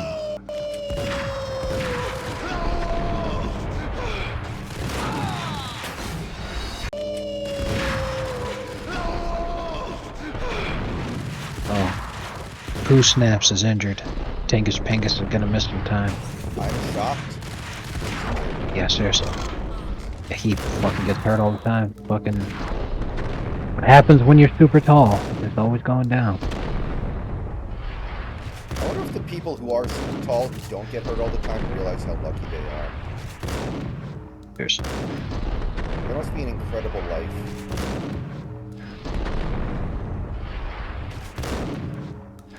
Edie Falco was a smoke show back in the day. The actress that played Tony's wife in The Sopranos, Edie Falco. When Lupino finally went down, I wanted to make real sure he'd stay that way. V was a bad monster. Turned them into friggin' zombies. He's also hilarious, too. I think he's dead already. Huh? And that's when it happened. But dead or not, you've got the wrong guy. In stepped this knockout femme fatale holding a gun to my face. Old. I returned the favor. Mona looks like she's 15 in this. Oh, Max, Lisa don't do it. Punchinello. Lisa Punchinello was the Don's wife. Mona Sachs. Lisa's evil twin. Your safety's off, evil twin. You might hurt someone with that gun of yours. Lisa's the damsel in distress. I'm the professional. I'd blow you away without batting an eye. Sure, and you can check out my credentials splattered The all link over that I this just joint. sent you is like one of the funniest Carmelo moments Jack in the couldn't have entire framed you, Sopranos. not the state he was in. Perfectly We're acted after by the Edie same Falco. slime bag. Angelo Punchinello's the one who murdered your friend and framed you with it. You know this for a fact. I've got my sources. I don't have a clue these days. I just shoot them as they come. Who put a contract on the Archfiend? This one's mine. I hate the guts of that sadistic wife-beater. Why not pool our bullets for this one? I thought you'd never ask. My finger was starting to twitch. How do you like your whiskey? I'm easy, as long as you don't try to slip me a Mickey. You're a real angel, Max. It was good stuff. Tasted sweet as honey going down. Nothing personal. Can't risk you going berserk and getting Lisa killed.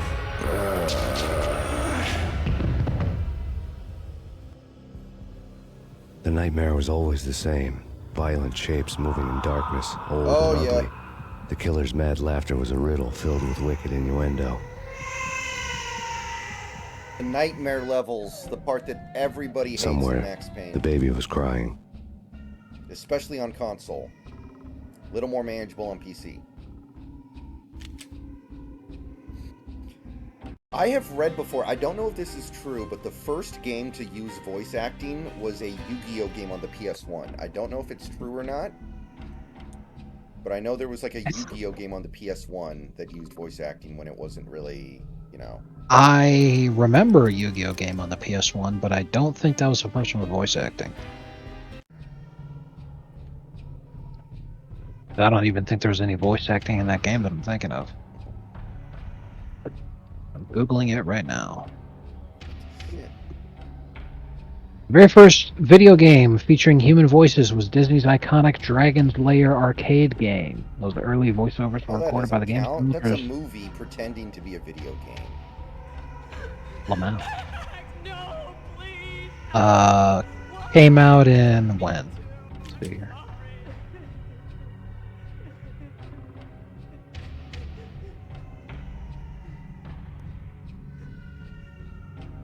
I respect them trying to simulate Max Payne's trauma over losing his wife and kid, but it's not very fun to play.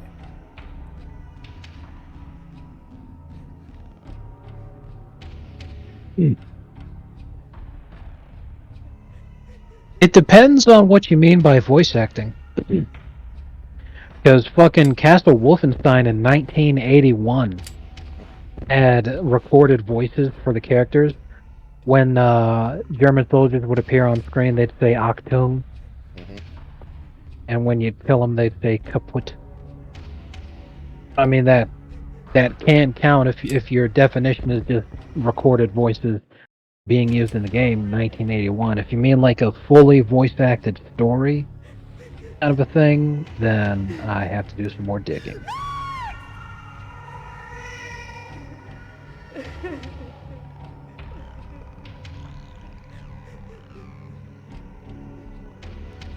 But a lot of people saying Dragon's Lair. I know what Dragon's Lair is. It's an interactive film. It is a video game in the loosest sense. Right. I do not really but consider that to be. it's just hard that like that's the answer that I keep getting from Google on all these different areas. Some people say the first game that was fully voice acted with an actual good script that was an actual real game for people to play was Broken Sword in 1996. Should have known it when we found you snoring next to Lupino's corpse. A comedian, huh? The pictures were filled with good old times. System Shock, the original System Shock had you know, the voice logs and different stuff like that. It was 1994. Oh, System Shock 1, the one that nobody's ever played. Yeah. And System Shock 2, which, you know, we remember that was generally the same. It was 1999. But before 99, you know, you already had so many other games like 98. We had Metal Gear Solid 1 came out, original Resident Evil.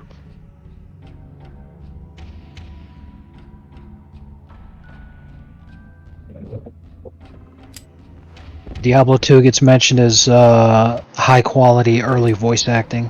Diablo 2 came out in 2000. Well, Metal Gear Solid was before Diablo 2, so Metal Gear Solid's a good example. Oh, Resident Evil, yeah, the first Resident Evil game came out in 1996. Ah, yes. When did Star Wars Dark Forces 2 Jedi Knight come out? Because that had live-action cutscenes. Should have known it when we found you snoring next to Lupino's corpse. A comedian, huh? October 1997. Okay, that had technically voice acting. It was just mostly because it was, you know, live-action cutscenes. Yeah. Also, live-action cutscenes are the original Resident Evil in 1996. I don't know if you remember the fucking director's cut, but they had the actress that they used for Jill looked absolutely fucking nothing like how they would portray Jill in the future. Right. The guy who played Chris looks pretty similar. But the guy who played Wesker had such bright fucking hair, it genuinely looked like he was wearing like a Johnny Bravo wig. Classic. Yeah, people who did not like Max Payne pretty much always remembered this part of the game, and this is why they didn't like it. Baseball bat boys. Yeah, and like I said, the very first time that I played it, this was actually the first level of the game, and this turned me off for years. That's so weird. How would this be? Like, I played through the entire first act before I have to do any of this. That's weird that they would actually lead their game with that. That's how it was in the Xbox version that came out in 2001. Because even though this is 2001 release date, this is still the Steam version does have some changes. For instance, having the same occur way later in the game.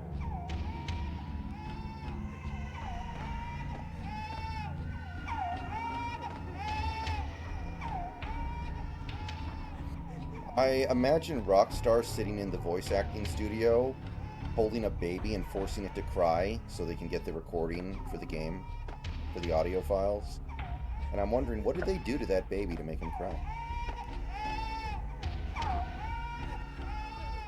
Oh god. I was watching a Twitter clip the other day.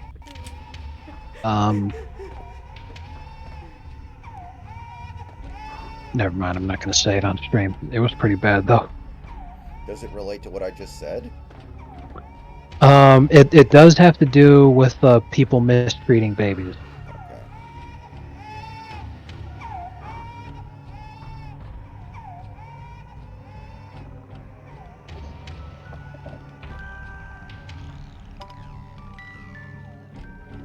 I just realized this looks like nothing like Max from behind, really. He looked like Leisure Suit Larry. God, there are so many glitches in this version. Like, I literally get stuck on the ceiling. I literally start floating on the ceiling and I can't come down for like 10 seconds. Got too much hops for your own good, boy. Did you ever see Flubber with Robin Williams? Yes. Shoot him full of holes, blow him to bits, vaporize him, disintegrate him. Yeah, no matter what that. you do, they'll Flubber. still be back, good as new. I never finished it, but I watched most of it.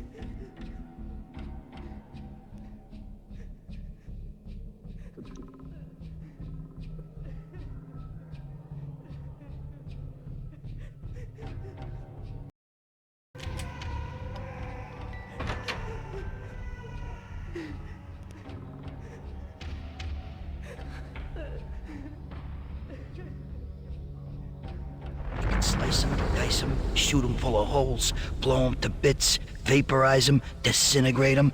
No matter what you do, they'll still be back, good as new.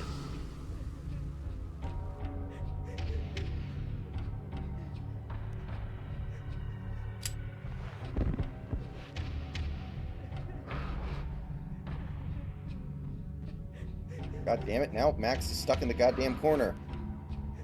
So many glitches.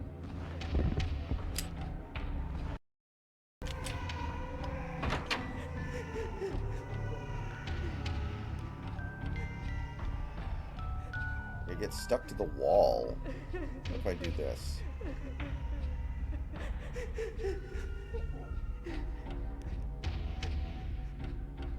Slice him, dice him, shoot him full of holes, blow him to bits, vaporize him, disintegrate him. No matter what you do, they'll still be back, good as new.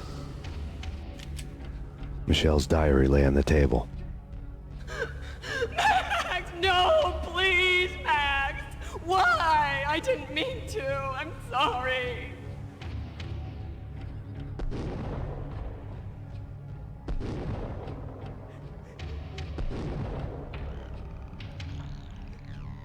Murderer! her! You killed her! Nothing like that ever happens in the real world.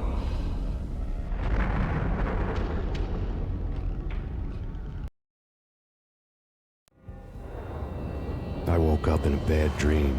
My head felt 2 sizes too small for my brain. Max Payne. I envy your name. And the killer was smiling. Pleased to meet you. I'm Frankie the Bat Niagara. Niagara, as in you cry a lot? He had a baseball bat and I was tied to a chair. Pissing him off was the smart thing to do.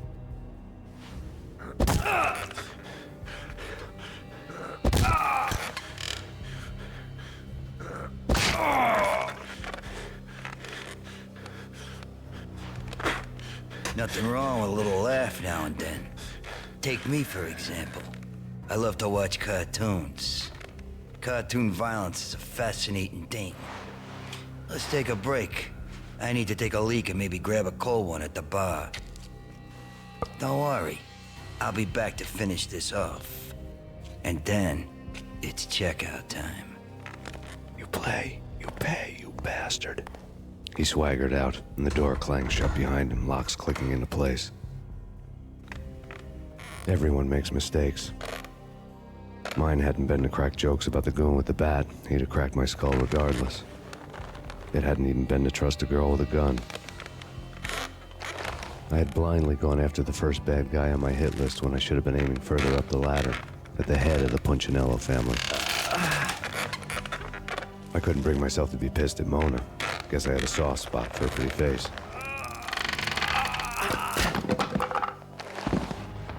But when somebody decides to play baseball with your head, you tend to get sore. They had dragged me back to the basement of Lupino's hotel. I was beaten, bruised, and blue. I felt like the chair I had broken to get free.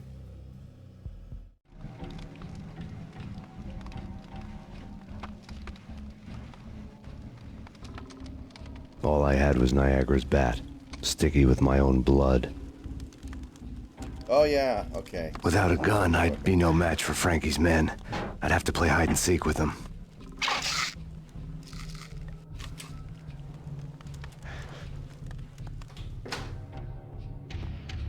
It's Frankie's turf. We'll take care of it. Yeah, I know. What the?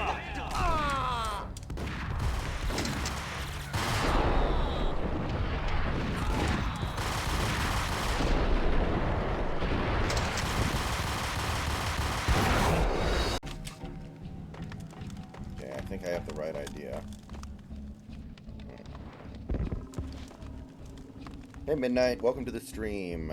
Welcome aboard. Hope you're doing good tonight. Yeah, see, look at all these, like, glitches. You get stuck to the wall, basically. This was definitely not the case in the original game. This must just be the cost of doing business when you port a game over. An old game over to Steam. Yeah.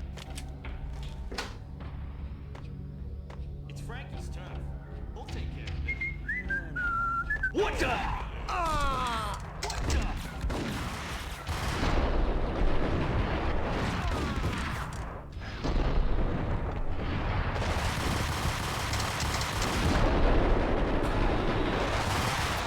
Ah, almost. Okay. We got it. We got it. We got it. We got it.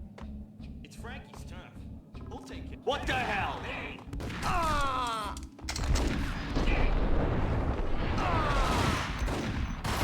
Oh, maybe we're going about it the wrong way. Maybe I need to take a right here and go behind It's these Frankie's guys. turf. Yo! Hold it. What the hell? Look at all these mofos, man.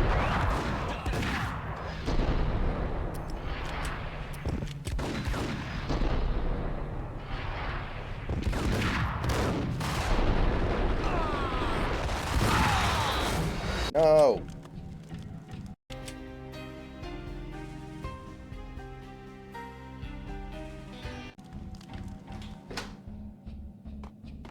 It's Frankie's turf. What the hell?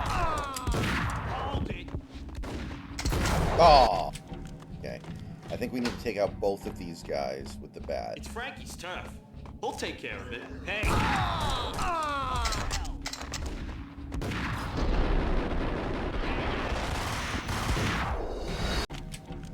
Yeah, I think that's definitely the strat, though.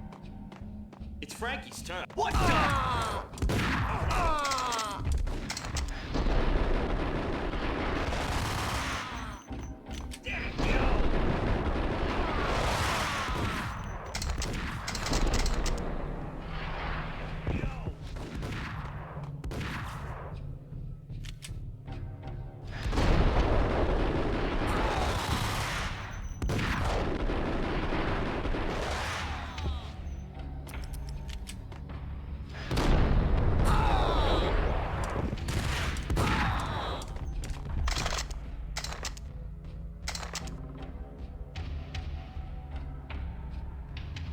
Yeah, I don't know too much about Paredes, but I know people are discussing him. Oh, did you see the John Boy video I posted about Oh yeah, the LeBron thing. Yeah, Udoka got ejected because he called LeBron a bitch. That is so fucking funny. I mean, to be fair, he already had a tech on him. That's why he got ejected. And he and LeBron got double technicals. Yeah. But he and LeBron got into it because LeBron was whining, and Udoka comes over and he's all like, "Man, you guys crying like bitches, ain't you? You crying like some bitches." And LeBron was all like, "Hey, we're all grown-ass men. You know, be careful what words you use. Words hurt. That's a powerful word. That's a strong word. You shouldn't say that. You shouldn't call people that." Well, And you know, Udoka's LeBron, like, the "Yeah, N-word is just yeah, a word. yeah, exactly." He's like, "You crying little bitch boy." Fucking hilarious. Like I did not think we were gonna get LeBron James being upset that an opposing coach called him a bitch in 2023. Another And then newspaper LeBron goes caption to for a prove him murder correct. scene. Like, imagine acting like bitch is the worst thing you've been called. Like, seriously. It reminds me of the Norm Macdonald podcast when he had Mike Tyson on, and Mike was trying to get Norm to say the N-word, and Norm was like, "Well, I'm not going to say it right now, not on camera. There's a recording. There'll be a recording of it forever. Frankie had But I left his say it in calling my card. private life many Captain times." Baseball Bat Boy strip next to a sewer passage filled with bodies. You'd better not mess with Captain Baseball Bat Boy. Even my arch enemy, Bicycle Helmet Girl, swoons at the sight of me. Aha! There were enough corpses to put a mass murderer to shame. Anytime I think of something being like, hey, say the N-word, I think of fucking Boogie in that documentary. So say it. Then he just looks directly into the camera, fear in his eyes. Well, I'm not going to say it now. Not on camera. Oh my god. Would you have donated to Boogie if he had done it? Like, he says, so say it, and then he just turns to the camera and says...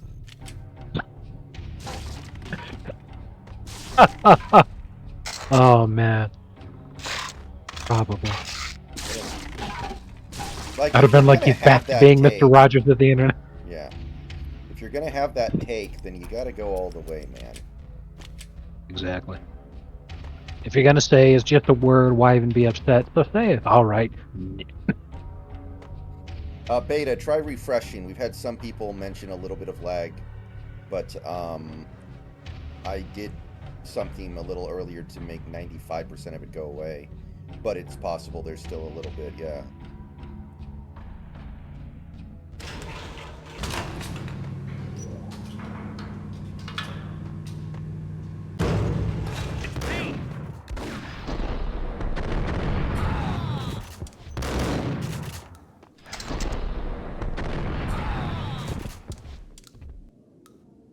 Roar.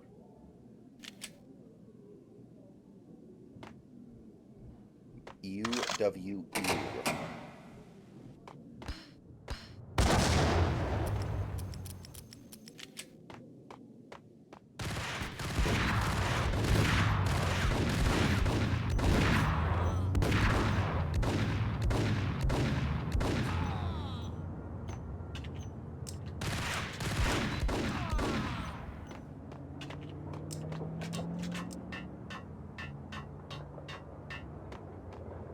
Oh yeah, there's this one other part of the doc that I haven't really mentioned whenever we've discussed it. But I was watching Moist and his buddies like talk about the doc the other day. They did like a podcast on it, and they pointed out one thing that I didn't really notice the first time watching it. But there's this one scene where he's having game night with his friends at his house, where they play like board games and Magic and Smash Brothers and stuff together. They get together once a week every Saturday to do it. And first of all, like all of his friends are hideous and obese and just disgusting looking. Like it's incredible he can't find one decent looking friend.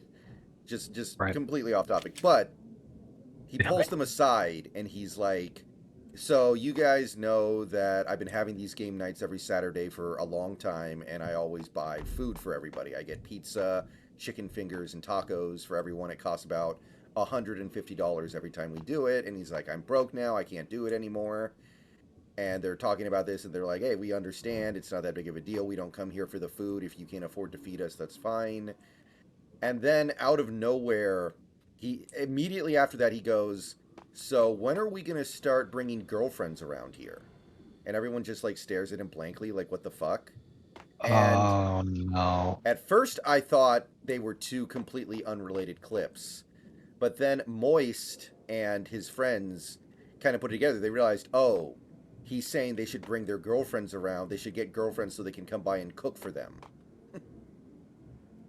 Oh God.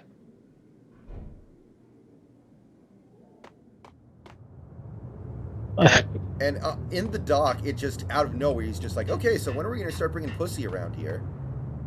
And everyone's Good just like, what Lord. the fuck?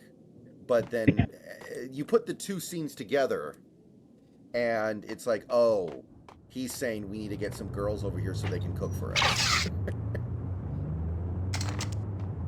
Which is ridiculous because it's like, my God.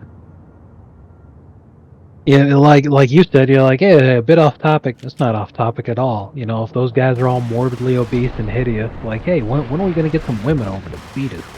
Are you insane? Like, especially if you're gonna be saying, yeah, I can't afford to get food for you guys anymore. You know, I can't afford it. I'm broke. And then you're gonna talk about let's bring some women over, like you could afford a woman. Women are way more expensive than food, bro. Yeah, then he even goes on to say, the second part of his statement was, okay, well, the first thing was, when are we going to start bringing girlfriends around here? And more importantly, when are we going to start bringing girlfriends that aren't hookers? Oh, God. Yeah, and at first it just seems like a complete non sequitur, but when you think about it, it's like, oh, that's what he meant. That's not good. Good grief. Because, see, what's funny is that, you know, on surface level, it's right. But, you know, obviously those things were like, fast dude, going from bad women to aren't worse. just for cooking. Number one. Number two, The all men of in you are blue had hideous. come and Of gone. course you're not going to fucking They had decorated do the place anything with like chalk that. outlines. But and when I tied it say on the together with surface yellow level tape. he's right, I'm like, what he's describing is like a neighborhood get The cops who together. had stayed behind were dead. You know, Frankie, his where boys, and I had the where place all for everyone ourselves. cooks and contributes and brings food. Yeah. You know, it's not like the women just magically fucking summon food from their fingertips. So, like, no, what happens is that the guys would buy food, and then they'd go and cook whatever it was that they wanted to do, and the girls would be cooking whatever they wanted to cook. You know? For instance, me, I'm exceedingly happy grilling meat. I love grilling meat. So I'm like, all right, if we're gonna do a barbecue, I'll hop on that grill. I love doing this shit. That crazy You wood know, you one of the should have jobs I heard. enjoyed most was when I worked at Five Guys and worked the grill. I love grilling. I'm gonna hop on, do this. And you know, my ex, he loved baking. So she would be more than happy taking it upon herself, like make cookies, bread, cornbread, pie, whatever. More It was evidence. all to like, you push know, out. and then other people would cook whatever it was that they wanted. But, you know, if we had a group get together, I'm like, all right, I'll bring the steaks and grill them. I'll make some bread. Like what you're describing is a pretty normal aspect of get-togethers, but You had to describe it in the most cringe way possible because you're talking to a bunch of fucking morbidly obese neats. Yeah. What? It's like you God. would like your best bet is to pay a prostitute to come over and cook for you. Unironically.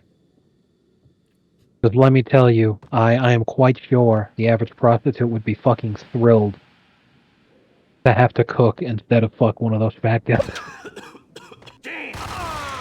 My God. Yeah, the sex worker who slept with Boogie that was in the dock said like it took me a long time to find his penis. Like she actually straight up said I like bet. I could not fucking find that thing. I bet. And of course she's the one who said sleeping with Boogie made me quit sex work. Yeah. Now, it's kind of a double meaning there because Boogie paid this woman so much money. Like, literally, he spent, like, tens of thousands of dollars on her because he wanted to pretend he was a baller to impress her, that she was able to fund nursing school completely just off of Boogie, and she got to quit sex work because she got a real job. So, it's not like just the disgust, but the disgust definitely helped. Yeah, I really mean this when I say it. I hope that The hotel bar while was she fast managed to get developing her quite a life history. together and all True that, to his words, I Frankie hope was that there, she having a remains beer. single for the rest of her Jesus life. Christ. How As the hell did you get imagine, loose? Got bored imagine waiting. being a guy who Thought, meets her what after the she hell, we becomes could a just as nurse well and finish thinking, this hey, here. she's cute. And you get to know her and she's a sweet girl and you try to establish a relationship together. And, you know, maybe things are even going so well that you propose marriage to this girl. And then imagine watching a fucking documentary where you find out that not only is the woman you're about to marry a former prostitute, but that she fucked one of the most disgusting creatures on the planet. There's no coming back from that. Yeah, actually, now that I think about it, she's married with a kid, and she's actually got a really good life now. Oh, God. Now, the scenario you're describing could still happen, but for the moment, things have actually kind of had a happy ending here. For her, not for the guy. My God. That's my greatest fear, bro, is ending up being that guy. By me. This works out just as well.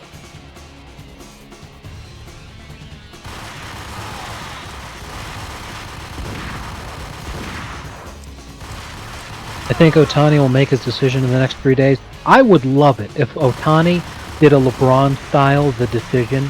It's just an hour-long presentation, and what he does is take inspiration from a fellow Japanese man and wear the pink guy outfit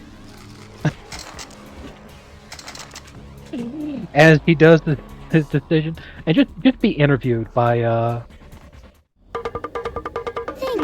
Thank you. Filthy Been a Frank. lovely aunt. That would be fantastic. Had enough? I don't play with girls anyway. Unfair! I spotted the tail as soon as I left the hotel. A big black Mercedes.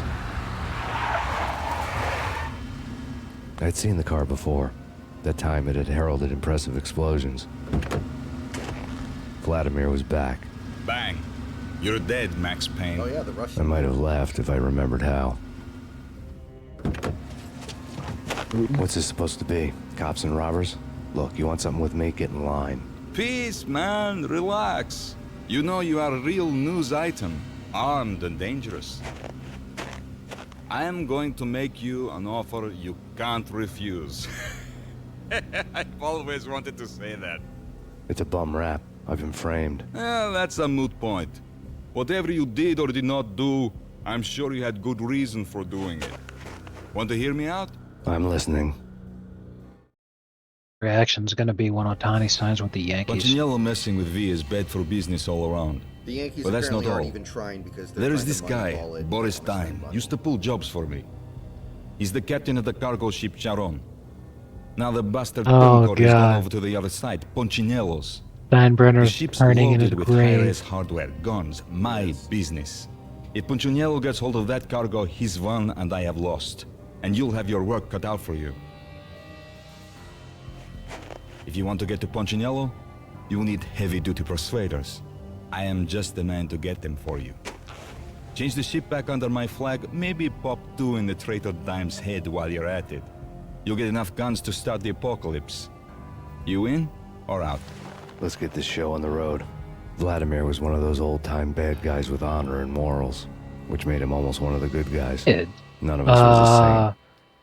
Currently run Riverfront was the a maze company of known rusty as Yankee containers, Global sharp bone Enterprises, cranes looming up from the snowstorm. LLC, On a night like this, you couldn't help but think of the which dark army owns of the dead men Yankees sleeping with the baseball team. fishes, cement shoes and They lime. also own the New York City soccer team. No Minotaur lurked They in this own- labyrinth, but somewhere out there, on the clanking deck of his cargo They freighter, own a the skipper of the Milan Chiron was soccer waiting, like the ferryman in the river Styx. And they have a plurality stake in the Yes Network. Yo! Yeah, like, they barely re-signed Judge. They were thinking about letting Judge go because they wanted to prove they could win with their big brains, making budget signings. That is fucking wild. How the hell are they not fucking swimming in cash? They're the They Yankees. probably are. I think they just want to prove that they're smart. They want to prove they can win the way the Rays win or something. I don't know. They couldn't see in the end, swaying on their feet.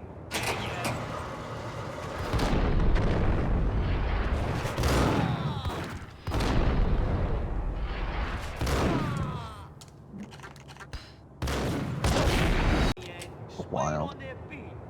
It's weird.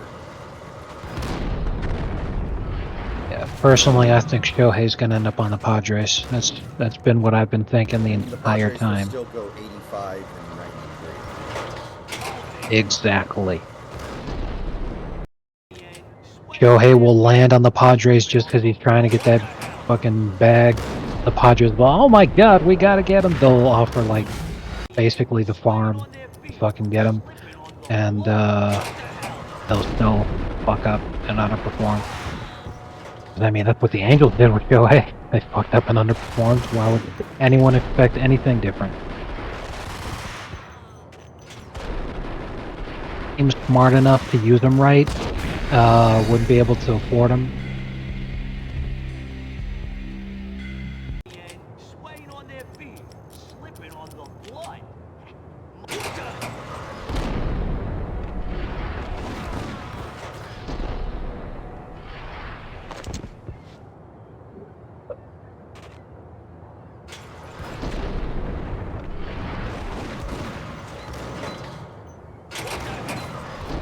The only team to give me a contract, I'd retire. I'm pretty sure that's what Derek Jeter said. Right. That's actually a quote from Ken Griffey Jr.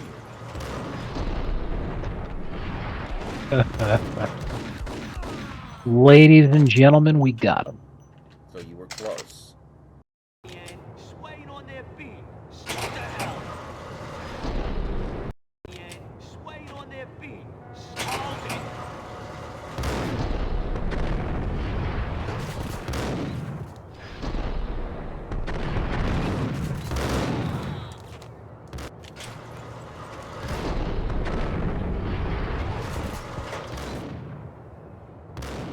I am hungry. I want some lasagna.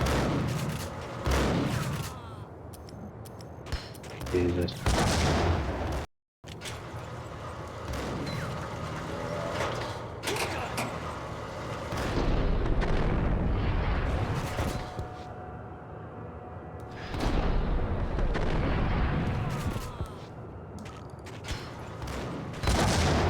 God damn. Take damage.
Man, that guy has a hella powerful gun.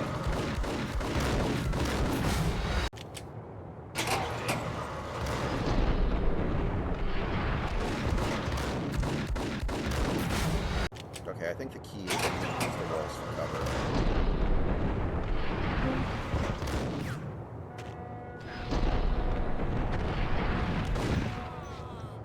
There we go.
It's the biggest piece of dog shit.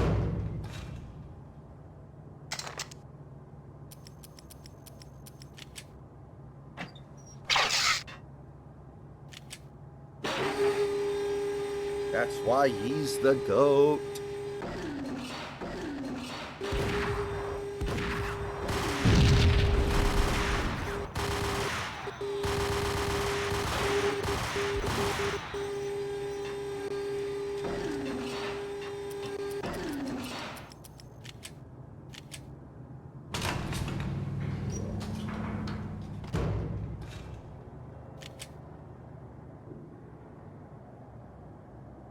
A big geography fan. I've never heard that before. A geography fan. Yeah, you already know. Geography fans could be near.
Ugh.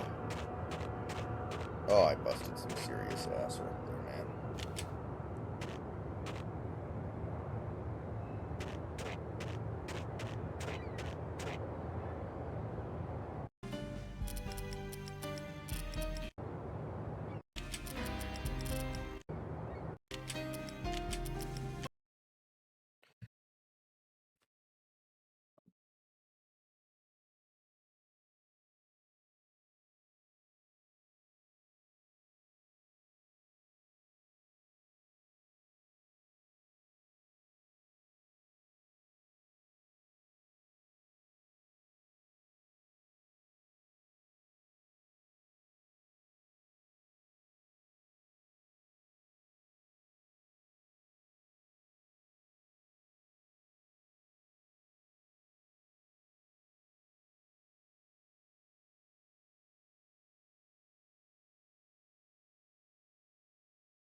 All right, guys. I think that's going to go ahead and do it tonight, actually. I was thinking about going a little bit longer, but